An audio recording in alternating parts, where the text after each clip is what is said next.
ꯃꯌꯥꯝꯕꯨ ꯑꯍꯥꯟꯕꯃꯛꯇꯗ ꯃꯈꯜ ꯃꯊꯦꯜ ꯃꯅꯤꯄꯨꯔ ꯐꯨꯜ ꯁ꯭ꯇꯣꯔꯤ ꯀꯂꯦꯛꯁꯟꯅ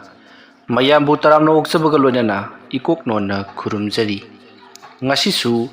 ꯃꯌꯥꯝꯒꯤ ꯉꯥꯏꯍꯥꯛ ꯄꯣꯊꯥꯅꯕꯒꯤꯗꯃꯛꯇ ꯃꯅꯤꯄꯨꯔꯤ ꯍꯣꯔꯔ ꯁ꯭ꯇꯣꯔꯤ ꯑꯃꯃꯨꯛ ꯄꯨꯗꯨꯅ ꯂꯥꯛꯆꯔꯤ꯫ ꯍꯣꯔꯔ ꯁ꯭ꯇꯣꯔꯤ ꯑꯁꯤꯒꯤ ꯃꯃꯤꯡꯅ ꯑꯩꯒꯤ ꯏꯃꯨꯡ꯫ ꯋꯥꯔꯤ ꯑꯁꯤꯅ ꯍꯤꯡꯂꯤꯕ ꯑꯃꯗꯤ ꯂꯩꯈꯤꯗ꯭ꯔꯕ ꯀꯅꯥꯒꯨꯝꯕꯤ ꯑꯃꯠꯇꯒ ꯃꯔꯤ ꯂꯩꯅꯖꯗꯦ꯫ ꯑꯏꯕꯅ ꯋꯥꯈꯜꯅ ꯁꯥꯒꯠꯆꯔꯒ ꯇꯥꯕꯤꯔꯤꯕꯁꯤꯡꯒꯤ ꯉꯥꯏꯍꯥꯛ ꯄꯣꯊꯥꯅꯕꯒꯤꯗꯃꯛꯇ ꯁꯦꯝꯖꯕ ꯋꯥꯔꯤꯅꯤ꯫ ꯍꯧꯖꯤꯛ ꯃꯌꯥꯝꯗ ꯈꯨꯗꯣꯜ ꯇꯝꯖꯔꯤ ꯃꯅꯤꯄꯨꯔꯤ ꯍꯣꯔꯔ ꯁ꯭ꯇꯣꯔꯤ ꯑꯩꯒꯤ ꯏꯃꯨꯡ꯫ ꯔꯣꯃꯤꯌꯣ ꯑꯃꯗꯤ ꯁꯟꯖꯨ ꯃꯈꯣꯏ ꯑꯅꯤꯒꯤ ꯃꯆꯥꯅꯨꯄꯤ ꯅꯤꯡꯊꯤ, ꯃꯈꯣꯏ ꯑꯍꯨꯝꯁꯤ ꯌꯥꯝꯅ ꯏꯪꯅ ꯆꯤꯛꯅ ꯅꯨꯡꯁꯤꯅꯅ ꯂꯩꯖꯕꯅꯤ꯫ ꯔꯣꯃꯤꯌꯣꯅ ꯍꯧꯖꯤꯛ ꯂꯩꯔꯤꯕ ꯌꯨꯝ ꯑꯁꯤ ꯃꯍꯥꯛꯅ ꯍꯥꯟꯅꯅ ꯂꯩꯔꯛꯄ ꯌꯨꯝ ꯅꯠꯇꯦ꯫ ꯍꯥꯏꯔꯤꯕ ꯌꯨꯝ ꯑꯁꯤꯗꯤ ꯃꯍꯥꯛꯅ ꯍꯟꯗꯛꯇ ꯏꯅꯧ ꯅꯧꯅ ꯂꯩꯖꯕ ꯌꯨꯝꯅꯤ꯫ ꯃꯍꯥꯛꯀꯤ ꯍꯥꯟꯅꯒꯤ ꯌꯨꯝ ꯑꯗꯨꯗꯤ ꯃꯍꯥꯛꯀꯤ ꯃꯌꯥꯝꯕꯗ ꯂꯣꯏꯅꯃꯛ ꯌꯣꯟꯊꯣꯛꯂꯝꯂꯕꯅꯤ꯫ ꯂꯝꯗꯣ ꯌꯥꯝꯅ ꯊꯨꯡꯂꯗꯕꯗꯒꯤ ꯄꯨꯟꯅ ꯃꯌꯥꯝꯕꯗ ꯌꯣꯟꯊꯣꯛꯂꯝꯂꯕ ꯃꯇꯨꯡꯗ ꯌꯨꯝ ꯑꯁꯤꯗ ꯂꯩꯔꯛꯈꯤꯕꯅꯤ꯫ ꯃꯍꯥꯛꯅ ꯌꯨꯝ ꯑꯁꯤꯗ ꯂꯩꯔꯛꯂꯤꯕꯁꯤ ꯍꯞꯇꯥꯃꯨꯛꯇꯃꯛ ꯉꯥꯏꯔꯤ꯫ ꯍꯞꯇꯥꯃꯨꯛ ꯑꯁꯤꯗ ꯃꯈꯣꯏ ꯔꯣꯃꯤꯌꯣ, ꯁꯟꯖꯨ ꯑꯃꯗꯤ ꯃꯈꯣꯏ ꯑꯅꯤꯒꯤ ꯃꯆꯥꯅꯨꯄꯤ ꯅꯤꯡꯊꯤ ꯃꯈꯣꯏ ꯑꯍꯨꯝ ꯌꯥꯝꯅ ꯅꯨꯡꯁꯤ ꯆꯥꯟꯅꯅ ꯌꯨꯝ ꯑꯗꯨꯗ ꯂꯩꯔꯤꯕꯅꯤ꯫ ꯃꯈꯣꯏꯅ ꯍꯞꯇꯥꯃꯨꯛ ꯂꯩꯔꯛꯄ ꯑꯁꯤꯗ ꯌꯨꯝ ꯑꯗꯨꯗ ꯀꯔꯤꯁꯨ ꯊꯣꯏꯗꯣꯛꯄ ꯇꯧꯔꯛꯇꯦ꯫ ꯌꯨꯝ ꯑꯗꯨꯒꯤ ꯑꯀꯣꯏꯕꯗ ꯎ ꯋꯥ ꯃꯌꯥꯝ ꯑꯃꯁꯨ ꯍꯧꯏ꯫ ꯌꯨꯝꯁꯨ ꯑꯗꯨꯃꯛ ꯇꯥꯔꯤꯕꯅꯤ꯫ ꯇꯥꯔꯤꯕ ꯌꯨꯝꯁꯤꯡ ꯑꯗꯨ ꯌꯥꯝꯅ ꯀꯥ ꯍꯦꯟꯅ ꯅꯛꯅꯕ ꯅꯠꯇ꯭ꯔꯕꯁꯨ ꯑꯃꯗꯒꯤ ꯑꯃꯗ ꯑꯗꯨꯃꯛ ꯎꯅꯩ꯫ ꯌꯨꯝ ꯑꯗꯨꯒꯤ ꯑꯀꯣꯏꯕꯗ ꯇꯥꯔꯤꯕ ꯌꯨꯝꯁꯤꯡ ꯑꯗꯨꯅ ꯍꯧꯖꯤꯛ ꯂꯩꯅꯔꯤꯕ ꯔꯣꯃꯤꯌꯣꯒꯤ ꯌꯨꯝ ꯑꯗꯨꯗ ꯑꯌꯨꯛ ꯈꯨꯗꯤꯡ ꯅꯠꯇ꯭ꯔꯒꯅ ꯅꯨꯡꯊꯤꯜ ꯅꯨꯃꯤꯗꯥꯡ ꯋꯥꯏꯔꯝꯒꯨꯝꯕꯗ ꯑꯃꯨꯛꯇꯤ ꯌꯦꯡꯂꯛꯏ꯫ ꯃꯤꯅꯧꯒ ꯑꯣꯏꯕꯒ ꯔꯣꯃꯤꯌꯣ, ꯁꯟꯖꯨ ꯑꯃꯗꯤ ꯅꯤꯡꯊꯤ ꯃꯈꯣꯏ ꯑꯍꯨꯝꯅ ꯂꯩꯔꯤꯕ ꯌꯨꯝ ꯑꯗꯨꯗ ꯂꯩꯀꯥꯏ ꯑꯗꯨꯗ ꯂꯩꯔꯤꯕ ꯌꯨꯝꯁꯤꯡ ꯑꯗꯨꯅ ꯍꯥꯏꯐꯦꯠ ꯃꯔꯛꯇ ꯌꯦꯡꯂꯒ ꯍꯦꯛ ꯂꯩꯔꯝꯕ ꯑꯗꯨꯗ ꯔꯣꯃꯤꯌꯣ ꯑꯃꯗꯤ ꯁꯟꯖꯨꯅ ꯀꯔꯤꯃꯛꯇꯤ ꯑꯣꯏꯔꯕꯖꯥꯠꯅꯣ ꯍꯥꯏꯗꯨꯅ ꯈꯟꯅꯗꯨꯅ ꯂꯥꯛꯂꯤꯕꯅꯤ꯫ ꯃꯁꯤꯒꯤ ꯃꯇꯨꯡ ꯌꯨꯝ ꯑꯗꯨꯗ ꯂꯩꯔꯤꯕ ꯔꯣꯃꯤꯌꯣ ꯅꯣꯡꯃ ꯅꯤꯅꯤ ꯍꯨꯝꯅꯤꯒꯤ ꯑꯣꯏꯅ ꯃꯍꯥꯛ ꯊꯕꯛ ꯑꯃ ꯆꯠꯇꯕ ꯌꯥꯗꯦ ꯍꯥꯏꯗꯨꯅ ꯊꯕꯛ ꯆꯠꯊꯣꯛꯈꯤꯕ ꯃꯇꯝꯅꯤ꯫ ꯁꯟꯖꯨ ꯑꯃꯗꯤ ꯃꯍꯥꯛꯀꯤ ꯃꯆꯥꯅꯨꯄꯤ ꯅꯤꯡꯊꯤ ꯃꯈꯣꯏ ꯑꯅꯤ ꯈꯛꯇꯃꯛ ꯌꯨꯝ ꯑꯗꯨꯗ ꯂꯩꯍꯧꯕꯅꯤ꯫ ꯃꯇꯝꯗꯨ ꯅꯣꯡꯖꯨ ꯊꯥ ꯑꯣꯏꯕꯅꯤꯅ ꯅꯣꯡꯁꯨ ꯑꯗꯨꯃꯛ ꯊꯤꯂꯤ ꯇꯥꯏ, ꯑꯃꯨꯛ ꯍꯥꯡ ꯑꯃꯨꯛ ꯇꯥ ꯇꯧꯗꯨꯅ ꯂꯩꯔꯤꯕꯅꯤ꯫ ꯅꯨꯃꯤꯠꯇꯨꯁꯨ ꯅꯣꯡꯊꯤ ꯅꯣꯡꯃꯪꯉꯤ, ꯅꯣꯡ ꯊꯤꯂꯤ ꯇꯥꯔꯤꯕꯅꯤ꯫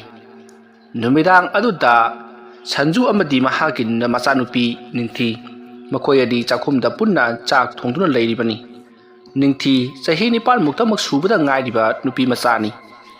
ꯁꯟꯖꯨ ꯑꯃꯗꯤ ꯅꯤꯡꯊꯤ ꯃꯈꯣꯏ ꯑꯅꯤꯅ ꯆꯥꯛꯊꯣꯡꯗꯨꯅ ꯂꯩꯔꯤꯕꯁꯤ ꯅꯨꯃꯤꯗꯥꯡꯒꯤ ꯄꯨꯡ 7 ꯇꯥꯔꯦ꯫ ꯅꯣꯡꯁꯨ ꯑꯗꯨꯃꯛ ꯊꯤꯂꯤ ꯇꯥꯔꯤꯕꯅꯤ꯫ ꯈꯥꯛꯄ ꯂꯥꯎꯕꯁꯨ ꯀꯟꯅ ꯇꯧꯔꯤ꯫ ꯅꯣꯡ ꯈꯥꯛꯄ ꯂꯥꯎꯕꯁꯤ ꯅꯤꯡꯊꯤꯗꯤ ꯌꯥꯝꯅ ꯀꯤꯖꯩ꯫ ꯃꯔꯝ ꯑꯗꯨꯅ ꯃꯃꯥꯒꯤ ꯃꯅꯥꯛꯇ ꯑꯗꯨꯃꯛ ꯂꯩꯔꯤꯕꯅꯤ꯫ ꯃꯍꯥꯛ ꯇꯤꯚꯤ ꯀꯥꯗ ꯇꯤꯚꯤ ꯌꯦꯡꯂꯝꯕꯗꯒꯤ ꯅꯣꯡ ꯑꯃꯨꯛꯇꯪ ꯈꯥꯛꯂꯛꯄꯒꯤ ꯈꯣꯟꯖꯦꯜꯗ ꯀꯤꯔꯗꯨꯅ ꯃꯃꯥꯅ ꯆꯥꯛ ꯊꯣꯡꯂꯤꯕ ꯑꯗꯨꯒꯤ ꯃꯅꯥꯛꯇ ꯂꯥꯛꯇꯨꯅ ꯃꯃꯥ ꯃꯆꯥ ꯄꯨꯟꯅ ꯂꯩꯃꯤꯟꯅꯔꯤꯕꯅꯤ꯫ ꯑꯗꯨꯝꯅ ꯂꯩꯔꯤꯉꯩꯒꯤ ꯃꯇꯝ ꯑꯗꯨꯗ ꯃꯈꯣꯏꯅ ꯂꯩꯔꯤꯕ ꯌꯨꯝ ꯑꯗꯨꯒꯤ ꯇꯤꯚꯤ ꯀꯥ ꯑꯗꯣꯝꯗ ꯀꯔꯤꯒꯨꯝꯕ ꯈꯣꯟꯖꯦꯜ ꯑꯃ ꯇꯥꯔꯛꯏ꯫ ꯑꯗꯨꯝꯅ ꯈꯣꯟꯖꯦꯜ ꯑꯃ ꯇꯥꯔꯛꯄ ꯑꯗꯨꯗ ꯁꯟꯖꯨ ꯑꯃꯗꯤ ꯅꯤꯡꯊꯤ ꯃꯈꯣꯏ ꯑꯅꯤꯗꯣ ꯇꯤꯚꯤ ꯀꯥ ꯑꯗꯣꯝꯗ ꯄꯔꯞ ꯂꯥꯛꯂꯤ꯫ ꯑꯗꯨꯝꯅ ꯂꯥꯛꯄ ꯃꯇꯝꯗ ꯇꯤꯚꯤ ꯑꯗꯣ ꯃꯁꯥ ꯃꯇꯣꯝꯇ ꯊꯥꯔꯒ ꯂꯩꯔꯝꯂꯤ꯫ ꯑꯗꯨꯒ ꯕꯨꯠꯀꯤ ꯐꯤꯂꯝ ꯑꯃꯁꯨ ꯀꯥꯞꯇꯨꯅ ꯂꯩꯔꯝꯂꯤ꯫ ꯃꯗꯨ ꯎꯕꯗ ꯁꯟꯖꯨꯅ "ꯇꯤꯚꯤꯁꯤꯗꯤ ꯅꯪ ꯉꯁꯥꯏ ꯃꯨꯊꯠꯂꯝꯗ꯭ꯔꯕ꯭ꯔꯣ?" ꯍꯥꯏꯗꯨꯅ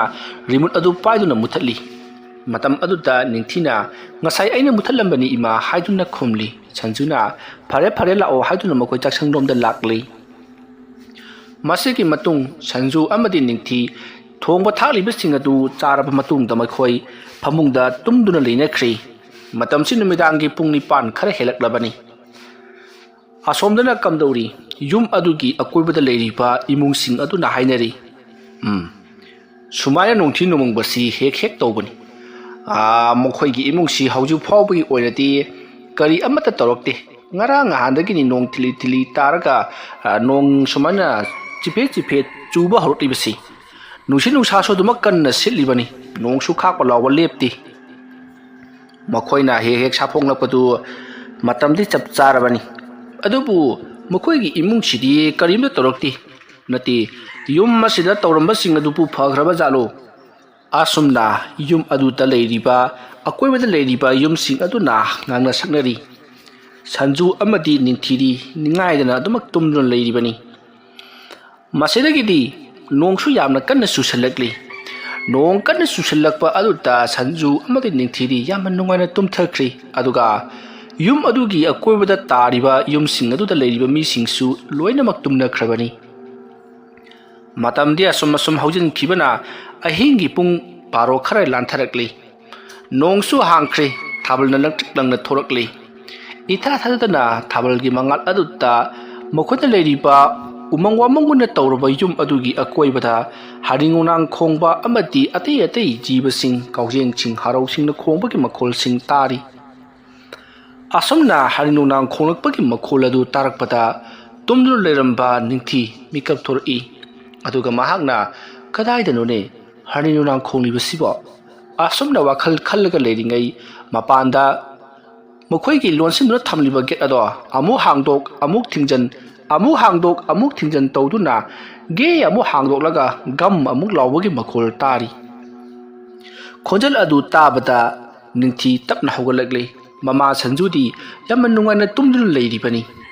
ꯃꯁꯤꯗꯒꯤꯗꯤ ꯅꯤꯡꯊꯤ ꯇꯞꯅ ꯊꯣꯔꯛꯂꯒ ꯊꯣꯡꯅꯥꯎꯗꯒꯤ ꯒꯦꯠ ꯑꯗꯨꯗ ꯀꯅꯥ ꯂꯩꯕꯅꯣ ꯍꯥꯏꯗꯨꯅ ꯌꯦꯡꯂꯛꯂꯤ ꯑꯗꯨꯝꯅ ꯌꯦꯡꯂꯛꯄ ꯃꯇꯝꯗ ꯒꯦꯠ ꯑꯗꯣꯝꯗ ꯃꯍꯥꯛꯀꯤ ꯃꯄꯥꯒꯨꯝꯅ ꯃꯤꯑꯣꯏ ꯃꯇꯧ ꯋꯥꯡ ꯆꯥꯎꯕ ꯑꯃ ꯑꯃꯨꯕ ꯐꯤꯖꯣꯜ ꯁꯦꯠꯂꯒ ꯂꯥꯞꯇꯛꯅ ꯇꯨꯄꯤ ꯑꯃ ꯎꯞꯂꯒ ꯂꯩꯔꯤꯕꯗꯨ ꯅꯤꯡꯊꯤꯅ ꯎꯔꯤ ꯃꯗꯨ ꯎꯕꯗ ꯅꯤꯡꯊꯤꯅ ꯑꯩꯈꯣꯏ ꯕꯕꯥꯁꯤ ꯂꯥꯛꯂꯝ ꯃꯥꯜꯂꯦꯅꯦ ꯑꯁꯨꯝꯅ ꯈꯜꯂꯒ ꯅꯤꯡꯊꯤ ꯃꯈꯥꯔꯣꯝꯗ ꯇꯞꯅ ꯀꯨꯝꯊꯒꯦ ꯍꯥꯏꯗꯨꯅ ꯇꯧꯔꯛꯏ ꯑꯁꯨꯝꯅ ꯃꯍꯥꯛꯅ ꯇꯨꯝꯗꯨꯅ ꯂꯩꯔꯤꯕ ꯗꯣꯂꯥꯟꯒꯤ ꯃꯊꯛ ꯑꯗꯨꯗꯒꯤ ꯃꯈꯥꯔꯣꯝꯗ ꯀꯨꯝꯊꯔꯛꯄ ꯃꯇꯝꯗ ꯃꯍꯥꯛꯀꯤ ꯃꯇꯨꯡꯗ ꯀꯅꯥꯒꯨꯝꯕ ꯑꯃ ꯏꯟꯅꯔꯛꯄꯒꯤ ꯁꯥꯍꯨꯝ ꯐꯪꯕ ꯑꯗꯨꯗ ꯅꯤꯡꯊꯤꯅ ꯀꯅꯥꯅꯣꯍꯦ ꯍꯥꯏꯗꯨꯅ ꯐꯠ ꯌꯦꯡꯊꯣꯛꯂꯨꯏ ꯑꯗꯨꯝꯅ ꯌꯦꯡꯊꯣꯛꯂꯨꯕ ꯑꯗꯨꯗ ꯀꯅꯥꯁꯨ ꯂꯩꯔꯝꯗꯦ ꯃꯁꯤꯗꯒꯤꯗꯤ ꯅꯤꯡꯊꯤ ꯃꯍꯥꯛꯀꯤ ꯋꯥꯈꯜꯅ ꯑꯣꯏꯔꯝꯒꯗ꯭ꯔꯥ ꯍꯥꯏꯗꯨꯅ ꯈꯜꯂꯗꯨꯅ ꯄꯔꯞ ꯀꯨꯝꯊꯔꯛꯂꯤ ꯑꯗꯨꯒ ꯃꯃꯥꯡ ꯊꯣꯡ ꯑꯗꯣ ꯍꯥꯡꯗꯣꯛꯂꯨꯏ ꯊꯥꯕꯜꯅ ꯄꯨꯡꯂꯪ ꯂꯪꯅ ꯉꯥꯜꯂꯔꯤ ꯑꯗꯨꯕꯨ ꯃꯍꯥꯛꯅ ꯊꯣꯡ ꯑꯗꯨ ꯍꯥꯡꯗꯣꯛꯂꯒ ꯃꯈꯣꯏꯒꯤ ꯀꯣꯟꯊꯣꯡ ꯂꯩꯔꯤꯕ ꯍꯥꯏꯕꯗꯤ ꯒꯦꯠ ꯑꯗꯣꯝꯗ ꯌꯦꯡꯊꯣꯛꯂꯨꯕ ꯃꯇꯝꯗꯗꯤ ꯃꯍꯥꯛꯅ ꯍꯧꯖꯤꯛꯇ ꯎꯈꯤꯕ ꯃꯤꯒꯤ ꯃꯑꯣꯡ ꯃꯥꯟꯕ ꯑꯗꯣ ꯂꯩꯔꯝꯗ꯭ꯔꯦ ꯃꯇꯝ ꯑꯗꯨꯗ ꯅꯤꯡꯊꯤꯅ ꯍꯧꯖꯤꯛꯇ ꯂꯩꯔꯝꯕꯗꯨꯕꯨ ꯀꯗꯥꯏ ꯆꯠꯈ꯭ꯔꯕꯖꯥꯠꯅꯣꯅꯦ ꯑꯩꯈꯣꯏ ꯕꯕꯥꯅ ꯑꯩꯉꯣꯟꯗ ꯂꯛꯅꯔꯤꯕ ꯖꯥꯠꯂꯥ ꯑꯁꯨꯝꯅ ꯈꯜꯂꯒ ꯅꯤꯡꯊꯤ ꯌꯨꯝ ꯑꯗꯨꯗꯒꯤ ꯐꯅꯌꯥꯝ ꯁꯥꯡꯅ ꯆꯠꯊꯣꯔꯛꯂꯤ ꯑꯗꯨꯒ ꯒꯦꯠ ꯂꯩꯔꯤꯕ ꯑꯗꯨꯒꯤ ꯃꯅꯥꯛ ꯌꯧꯁꯤꯜꯂꯛꯂꯤ ꯃꯇꯝ ꯑꯗꯨꯗ ꯌꯨꯝ ꯑꯗꯨꯒꯤ ꯅꯥꯀꯜꯂꯣꯝꯗ ꯍꯧꯔꯤꯕ ꯎ ꯄꯥꯝꯕꯤ ꯃꯆꯥ ꯑꯃꯒꯤ ꯃꯅꯥꯛꯇ ꯀꯅꯥꯒꯨꯝꯕ ꯑꯃ ꯐꯝꯂꯒ ꯂꯩꯔꯤꯕꯗꯨ ꯅꯤꯡꯊꯤꯅ ꯎꯔꯛꯏ ꯃꯗꯨ ꯎꯕꯗ ꯅꯤꯡꯊꯤꯅ ꯑꯁꯤꯗ ꯐꯝꯂꯦꯅꯦ ꯍꯥꯏꯗꯨꯅ ꯃꯍꯥꯛ ꯒꯝ ꯆꯦꯟꯁꯤꯜꯂꯤ ꯃꯄꯥꯕꯨ ꯀꯧꯔꯒ ꯃꯇꯝ ꯑꯗꯨꯗ ꯎꯒꯤ ꯃꯈꯣꯡ ꯑꯗꯨꯗ ꯐꯝꯂꯤꯕ ꯃꯤꯁꯛ ꯑꯗꯨ ꯐꯨꯛ ꯂꯥꯎꯅ ꯍꯧꯒꯠꯂꯛꯂꯤ ꯑꯁꯨꯝꯅ ꯍꯧꯒꯠꯂꯛꯄ ꯃꯇꯝꯗꯗꯤ ꯃꯤꯗꯣ ꯑꯁꯨꯛꯀꯤ ꯃꯇꯤꯛ ꯋꯥꯡꯉꯤ ꯃꯗꯨ ꯎꯕꯗ ꯅꯤꯡꯊꯤ ꯀꯟꯅ ꯂꯥꯎꯔꯒ ꯏꯃꯨꯡꯂꯣꯝꯗ ꯆꯦꯟꯁꯤꯟꯈꯤꯅꯕ ꯍꯣꯠꯅꯔꯛꯄꯗ ꯃꯍꯥꯛꯀꯤ ꯃꯇꯨꯡꯗ ꯂꯦꯞꯂꯤꯕ ꯑꯗꯨꯅ ꯌꯥꯝꯅ ꯀꯟꯅ ꯅꯣꯛꯂꯒ ꯃꯇꯨꯡꯗ ꯗꯨꯡ ꯆꯦꯟꯗꯨꯅ ꯇꯥꯅꯔꯛꯂꯤ ꯃꯇꯝ ꯑꯗꯨꯗ ꯅꯤꯡꯊꯤ ꯀꯟꯅ ꯂꯥꯎꯔꯒ ꯃꯍꯥꯛ ꯏꯃꯨꯡꯂꯣꯝꯗ ꯆꯦꯟꯁꯤꯟꯅꯕ ꯍꯣꯠꯅꯔꯛꯄꯗ ꯃꯍꯥꯛ ꯏꯈꯪ ꯈꯪꯍꯧꯗꯅ ꯃꯈꯣꯡ ꯑꯗꯣ ꯀꯔꯤꯒꯨꯝꯕ ꯀꯣꯝ ꯑꯃꯗ ꯆꯕꯨꯛ ꯂꯥꯎꯅ ꯄꯨꯊꯔꯤ ꯃꯇꯝ ꯑꯗꯨꯗ ꯅꯤꯡꯊꯤꯅ ꯀꯣꯝ ꯑꯗꯨꯗꯒꯤ ꯃꯈꯣꯡ ꯑꯗꯣ ꯁꯛꯀꯠꯅꯕ ꯍꯣꯠꯅꯔꯨꯕꯗ ꯃꯈꯣꯡꯒꯤ ꯃꯇꯣꯡ ꯃꯈꯩ ꯂꯩꯍꯧꯔꯒ ꯁꯔꯨ ꯁꯔꯥꯡ ꯑꯃꯗꯤ ꯁꯤꯡꯂꯤ ꯅꯥꯎꯔꯤꯗꯨ ꯈꯛꯇꯃꯛ ꯕꯨꯔꯨꯞ ꯂꯥꯎꯅ ꯐꯨꯒꯠꯂꯛꯂꯤ ꯏꯅ ꯄꯨꯡꯉꯥꯡ ꯉꯥꯡꯕ ꯃꯈꯩ ꯃꯗꯨ ꯎꯕꯗ ꯅꯤꯡꯊꯤ ꯀꯟꯅ ꯂꯥꯎꯔꯒ ꯃꯃꯥꯕꯨ ꯀꯟꯅ ꯀꯧꯔꯛꯂꯤ ꯑꯗꯨꯃ ꯇꯧꯔꯤꯉꯩ ꯃꯇꯝ ꯑꯗꯨꯗ ꯏꯈꯪ ꯈꯪꯍꯧꯗꯅ ꯀꯣꯝ ꯑꯗꯨꯗꯒꯤ ꯃꯁꯤꯡ ꯌꯥꯝꯂꯕ ꯆꯥꯎꯔꯕ ꯀꯛꯆꯤꯡꯁꯤꯡ ꯕꯤꯔꯤ ꯇꯥꯗꯨꯅ ꯊꯣꯛꯂꯛꯂꯒ ꯅꯤꯡꯊꯤꯒꯤ ꯃꯁꯥ ꯄꯨꯝꯕ ꯌꯣꯝꯈ꯭ꯔꯤ ꯑꯗꯨꯒ ꯃꯌꯥ ꯃꯅꯨꯡ ꯑꯃꯗꯤ ꯃꯃꯤꯠ ꯃꯅꯥꯀꯣꯡꯅꯆꯤꯡꯕꯗ ꯖꯤꯔꯤ ꯆꯪꯁꯤꯜꯂꯛꯂꯤ ꯃꯁꯤꯗꯒꯤꯗꯤ ꯆꯩꯅꯥꯈꯣꯜ ꯑꯗꯨꯅ ꯅꯤꯡꯊꯤ ꯀꯟꯅ ꯂꯥꯎꯔꯒ ꯃꯃꯥꯕꯨ ꯀꯧꯖꯔꯛꯂꯤ ꯃꯁꯤꯗꯒꯤꯗꯤ ꯀꯛꯆꯤꯡꯁꯤꯡ ꯑꯗꯨꯅ ꯃꯍꯥꯛꯄꯨ ꯁꯣꯔ ꯂꯥꯛꯇꯨꯅ ꯆꯦꯟꯗꯨꯅ ꯑꯁꯨꯝ ꯄꯨꯔꯤ ꯃꯇꯝ ꯑꯗꯨꯗ ꯅꯤꯡꯊꯤꯅ ꯀꯛꯆꯤꯡꯁꯤꯡ ꯑꯗꯨ ꯀꯟꯊꯣꯛꯅꯕꯒꯤꯗꯃꯛꯇ ꯃꯁꯥꯗꯣ ꯐꯔꯪ ꯆꯣꯡꯗꯨꯅ ꯃꯃꯥꯕꯨ ꯀꯟꯅ ꯀꯧꯔꯤ ꯃꯇꯝ ꯑꯗꯨꯗ ꯅꯤꯡꯊꯤ ꯑꯁꯨꯝ ꯆꯦꯟꯗꯨꯅ ꯀꯛꯆꯤꯡꯁꯤꯡ ꯑꯗꯨꯅ ꯄꯨꯔꯛꯂꯒ ꯍꯧꯖꯤꯛ ꯃꯈꯣꯡ ꯄꯨꯊꯈꯤꯕ ꯑꯈꯨꯕ ꯃꯈꯨꯜ ꯑꯗꯨꯗ ꯃꯍꯥꯛꯀꯤ ꯃꯀꯣꯛꯀꯤ ꯁꯔꯨꯛꯇꯣ ꯆꯤꯡꯁꯤꯟꯕ ꯍꯧꯈ꯭ꯔꯤ ꯈꯨꯔꯕ ꯃꯈꯨꯜ ꯑꯗꯨꯗ ꯃꯍꯥꯛꯀꯤ ꯃꯀꯣꯛ ꯑꯗꯣ ꯊꯤꯡꯖꯤꯟꯈꯤꯕ ꯑꯗꯨꯗ ꯁꯣꯔ ꯍꯣꯟꯕ ꯁꯨꯉꯝꯗ ꯏꯐꯨꯜ ꯐꯨꯟꯖꯤꯜꯂꯗꯨꯅ ꯃꯁꯥꯗꯨ ꯌꯥꯝꯅ ꯋꯥꯔꯤ ꯑꯖꯨꯝꯅ ꯅꯤꯡꯊꯤꯗꯣ ꯀꯟꯅ ꯂꯥꯎꯔꯝꯕꯗꯒꯤ ꯃꯈꯨꯠꯅ ꯅꯝꯗꯨꯅ ꯃꯀꯣꯛꯇꯣ ꯑꯃꯨꯛ ꯀꯣꯝ ꯑꯗꯨꯗꯒꯤ ꯁꯠꯇꯣꯛꯂꯤ ꯃꯍꯥꯛꯅ ꯑꯗꯨꯝꯅ ꯈꯪꯁꯠ ꯁꯠꯇꯣꯛꯄꯗ ꯂꯣꯡꯈ꯭ꯔꯥꯛ ꯂꯣꯡꯅ ꯇꯥꯔꯤ ꯑꯁꯨꯝꯅ ꯂꯣꯡꯈ꯭ꯔꯥꯛ ꯂꯣꯡꯅ ꯇꯥꯕꯗ ꯂꯩꯃꯥꯏ ꯑꯗꯨꯗ ꯌꯨꯡꯂꯒ ꯂꯩꯔꯝꯕ ꯎꯆꯦꯠ ꯑꯃꯗ ꯃꯅꯪꯒꯟꯗꯒꯤꯅ ꯃꯊꯕꯥꯛ ꯐꯥꯎꯅ ꯂꯦꯡꯈꯤ ꯑꯗꯨꯅ ꯂꯦꯡꯉꯛꯄꯒꯤ ꯆꯩꯅꯥꯈꯣꯜ ꯑꯗꯨꯗꯅ ꯅꯥꯔꯗꯨꯅ ꯅꯤꯡꯊꯤ ꯌꯥꯝꯅ ꯀꯟꯅ ꯂꯥꯎꯔꯤ ꯑꯗꯨꯒ ꯃꯁꯥꯗ ꯀꯛꯆꯤꯡꯁꯤꯡ ꯑꯗꯨꯅ ꯌꯣꯝꯁꯤꯟꯕ ꯂꯦꯞꯇꯦ ꯀꯛꯆꯤꯡꯁꯤꯡ ꯑꯗꯨꯅ ꯃꯉꯣꯟꯗ ꯆꯤꯛꯂꯛꯄ ꯑꯗꯨꯒꯤ ꯆꯩꯅꯥꯈꯣꯜꯅ ꯅꯤꯡꯊꯤ ꯀꯟꯅ ꯀꯟꯅ ꯂꯥꯎꯔꯤ ꯑꯁꯨꯝꯅ ꯀꯟꯅ ꯀꯟꯅ ꯂꯥꯎꯔꯤꯉꯩ ꯃꯇꯝ ꯑꯗꯨꯗ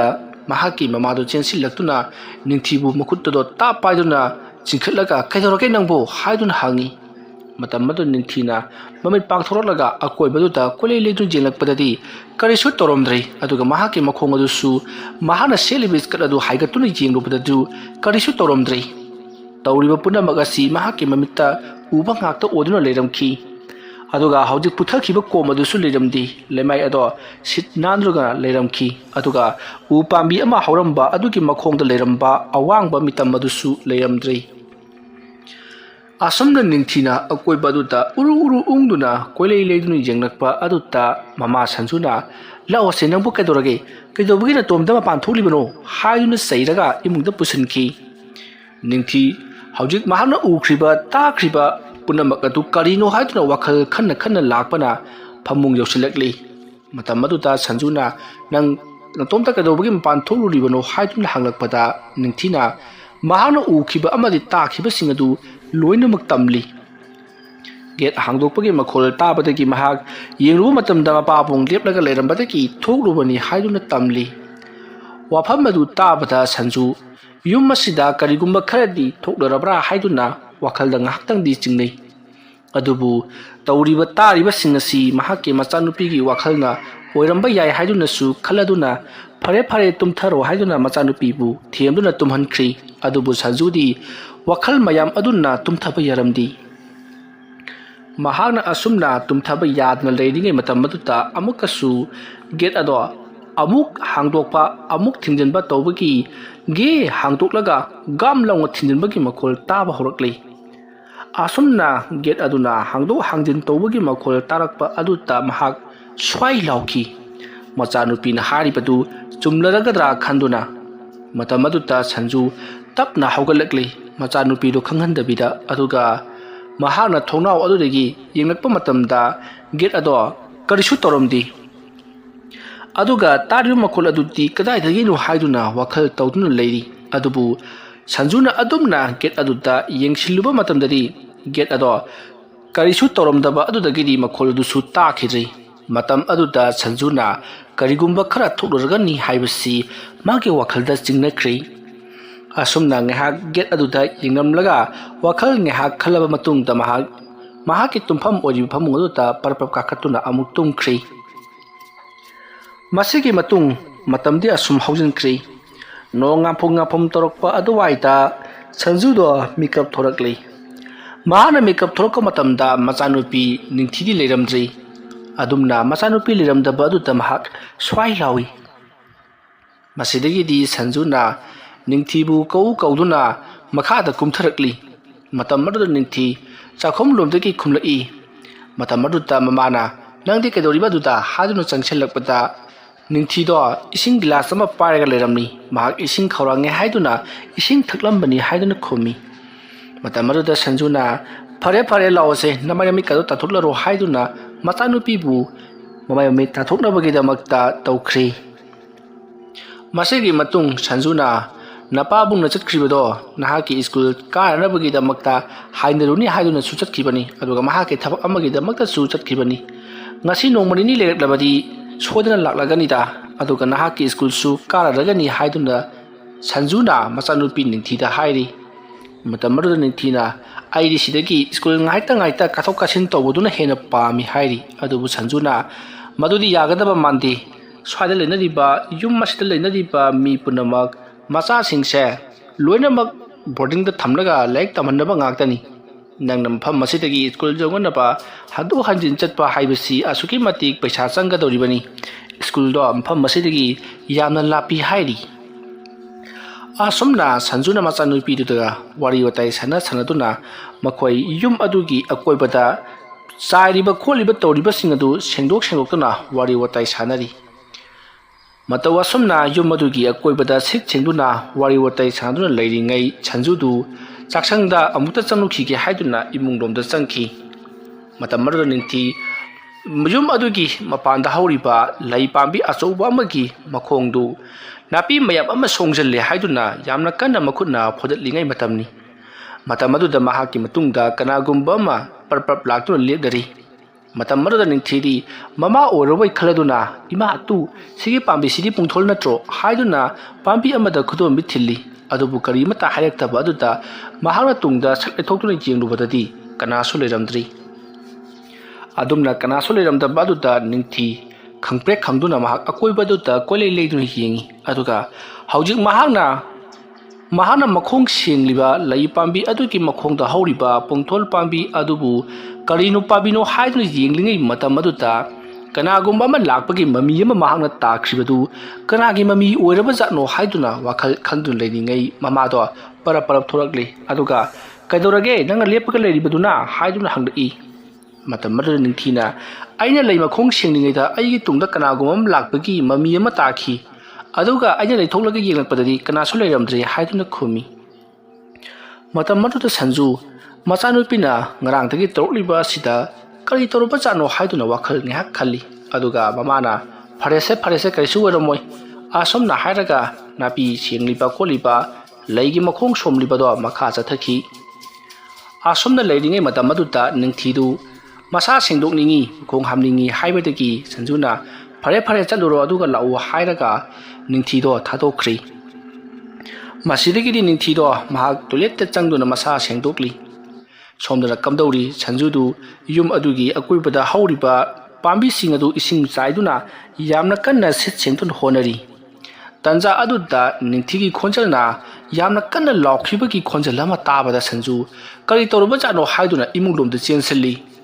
ꯃꯇꯝ ꯑꯗꯨꯗ ꯏꯃꯨꯡ ꯑꯗꯨꯒꯤ ꯇꯤꯚꯤ ꯀꯥꯗ ꯅꯤꯡꯊꯤꯗꯣ ꯃꯍꯥꯛ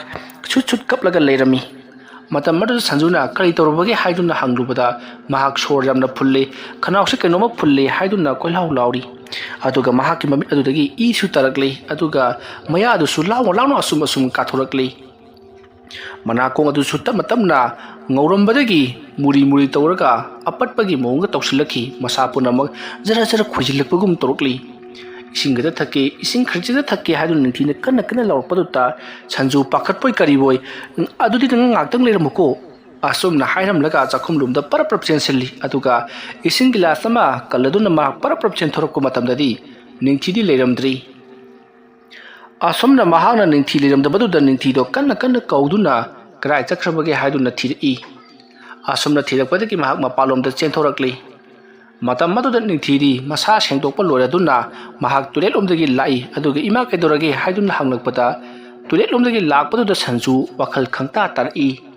ꯃꯆꯥꯅꯨꯄꯤꯗꯤ ꯉꯁꯥꯏ ꯃꯈꯣꯡ ꯍꯥꯝꯅꯤꯡꯉꯤ ꯍꯥꯏꯗꯨꯅ ꯇꯣꯏꯂꯦꯠꯂꯣꯝꯗ ꯆꯠꯈꯤꯕꯅꯤ꯫ ꯑꯗꯨꯒ ꯍꯧꯖꯤꯛ ꯇꯤꯚꯤ ꯀꯥꯗ ꯂꯩꯔꯝꯂꯤꯕ ꯅꯤꯡꯊꯤꯗꯨꯅ ꯀꯔꯝꯕ ꯍꯥꯏꯗꯨꯅ ꯃꯍꯥꯛ ꯋꯥꯈꯜ ꯉꯥꯏꯍꯥꯛꯇꯪ ꯈꯜꯂꯤ꯫ ꯃꯃꯥꯅ ꯑꯗꯨꯝꯅ ꯎꯪꯂꯒ ꯇꯨꯃꯤꯟꯅ ꯂꯩꯕ ꯑꯗꯨꯗ ꯅꯤꯡꯊꯤꯅ ꯏꯃꯥ ꯀꯩꯗꯧꯔꯒꯦ ꯍꯥꯏꯗꯨꯅ ꯍꯪꯂꯛꯏ꯫ ꯃꯇꯝ ꯑꯗꯨꯗ ꯁꯟꯖꯨꯅ ꯀꯔꯤꯁꯨ ꯇꯧꯗꯦ ꯂꯥꯛꯑꯣ ꯍꯥꯏꯗꯨꯅ ꯃꯈꯣꯏ ꯄꯨꯟꯅ ꯊꯕꯛ ꯁꯨꯃꯤꯟꯅꯈ꯭ꯔꯤ꯫ ꯃꯇꯝ ꯑꯗꯨꯗ ꯁꯟꯖꯨꯅ ꯏꯃꯨꯡ ꯑꯁꯤꯗ ꯀꯔꯤꯒꯨꯝꯕ ꯑꯃꯗꯤ ꯊꯣꯛꯂꯦ ꯍꯥꯏꯕꯁꯤ ꯈꯪꯈꯤ꯫ ꯃꯔꯝ ꯑꯗꯨꯅ ꯀꯔꯤ ꯇꯧꯁꯤꯒꯦ ꯍꯥꯏꯗꯨꯅ ꯋꯥꯈꯜ ꯈꯟꯅ ꯊꯕꯛ ꯁꯨꯔꯛꯄꯗ ꯃꯍꯥꯛꯀꯤ ꯃꯈꯨꯠ ꯑꯗꯣ ꯃꯍꯥꯛꯅ ꯅꯥꯄꯤ ꯐꯥꯅꯅꯕꯒꯤ ꯅꯥꯄꯤ ꯃꯆꯥ ꯀꯛꯅꯅꯕꯒꯤ ꯄꯥꯏꯔꯤꯕ ꯁꯨꯔꯤ ꯑꯗꯨꯅ ꯁꯣꯏꯕꯗꯒꯤ ꯃꯈꯨꯠ ꯑꯗꯨꯗ ꯈꯖꯤꯛꯇꯪ ꯂꯦꯟꯕꯗꯒꯤ ꯏ ꯊꯣꯛꯈ꯭ꯔꯦ꯫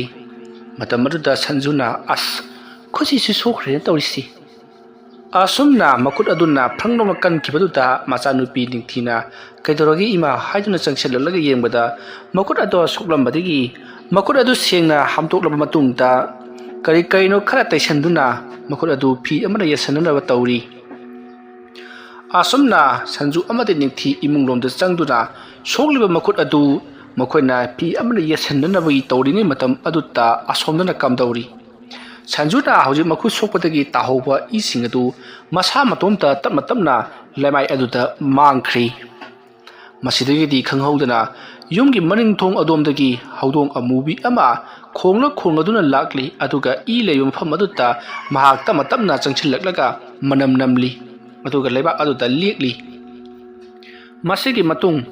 ꯁꯟꯖꯨ ꯑꯃꯗꯤ ꯅꯤꯡꯊꯤ ꯃꯄꯥꯟꯗ ꯑꯃꯨꯛ ꯄꯔꯞ ꯊꯣꯔꯛꯂꯤ ꯃꯇꯝ ꯑꯗꯨꯗ ꯍꯧꯗꯣꯡ ꯑꯗꯨꯅ ꯂꯩꯃꯥꯏꯗ ꯂꯦꯛꯂꯒ ꯂꯩꯔꯝꯕꯗꯨ ꯎꯕꯗ ꯁꯟꯖꯨꯅ ꯍꯩꯃꯥ ꯃꯁꯤꯒꯤ ꯍꯧꯗꯣꯡꯁꯤ ꯑꯩꯒꯤ ꯉꯁꯥꯏ ꯇꯥꯔꯝꯕ ꯏꯗꯨ ꯂꯦꯛꯈ꯭ꯔ ꯃꯥꯜꯂꯤꯅꯤ ꯑꯁꯨꯝꯅ ꯍꯥꯏꯔꯒ ꯆꯪꯁꯤꯜꯂꯛꯏ ꯃꯇꯝ ꯑꯗꯨꯗ ꯍꯧꯗꯣꯡ ꯑꯗꯨꯅ ꯁꯟꯖꯨꯗ ꯌꯥꯝꯅ ꯃꯨꯟꯅ ꯌꯦꯡꯂꯝꯂꯒ ꯈꯣꯡꯂꯗꯨꯅ ꯆꯠꯈ꯭ꯔꯦ ꯃꯇꯝ ꯑꯗꯨꯗ ꯁꯟꯖꯨꯅ ꯀꯗꯥꯏꯗꯒꯤ ꯍꯧꯗꯣꯡꯅꯣꯅꯤ ꯑꯁꯤꯕꯣ ꯃꯤꯒꯤ ꯏꯕꯨ ꯂꯦꯛꯂꯤꯅꯦ ꯑꯁꯨꯝꯅ ꯈꯜꯂꯒ ꯂꯩꯍꯧꯔꯤ ꯃꯇꯧ ꯑꯁꯨꯝꯅ ꯅꯤꯡꯊꯤ ꯑꯃꯗꯤ ꯁꯟꯖꯨ ꯃꯈꯣꯏ ꯑꯅꯤ ꯌꯨꯝꯒꯤ ꯊꯕꯛ ꯏꯪꯈꯥꯡ ꯇꯧꯗꯨꯅ ꯂꯩꯕ ꯑꯗꯨ ꯍꯧꯖꯤꯛꯇꯤ ꯊꯦꯡꯒꯠꯂꯛꯂꯗꯨꯅ ꯆꯥꯛ ꯏꯁꯤꯡ ꯊꯣꯡꯅꯕ ꯇꯧꯔꯨꯔꯁꯤ ꯍꯥꯏꯗꯨꯅ ꯏꯃꯨꯡꯗ ꯑꯃꯨꯛ ꯆꯪꯉꯛꯂꯤ ꯃꯈꯣꯏꯒꯤ ꯊꯕꯛ ꯍꯥꯏꯕꯕꯨ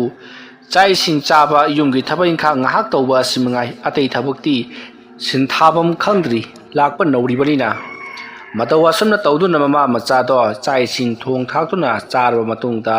ꯃꯈꯣꯏ ꯇꯤꯚꯤ ꯉꯥꯏꯍꯥꯛ ꯌꯦꯡꯁꯤ ꯍꯥꯏꯗꯨꯅ ꯌꯦꯡꯗꯨꯅ ꯂꯩꯔꯤ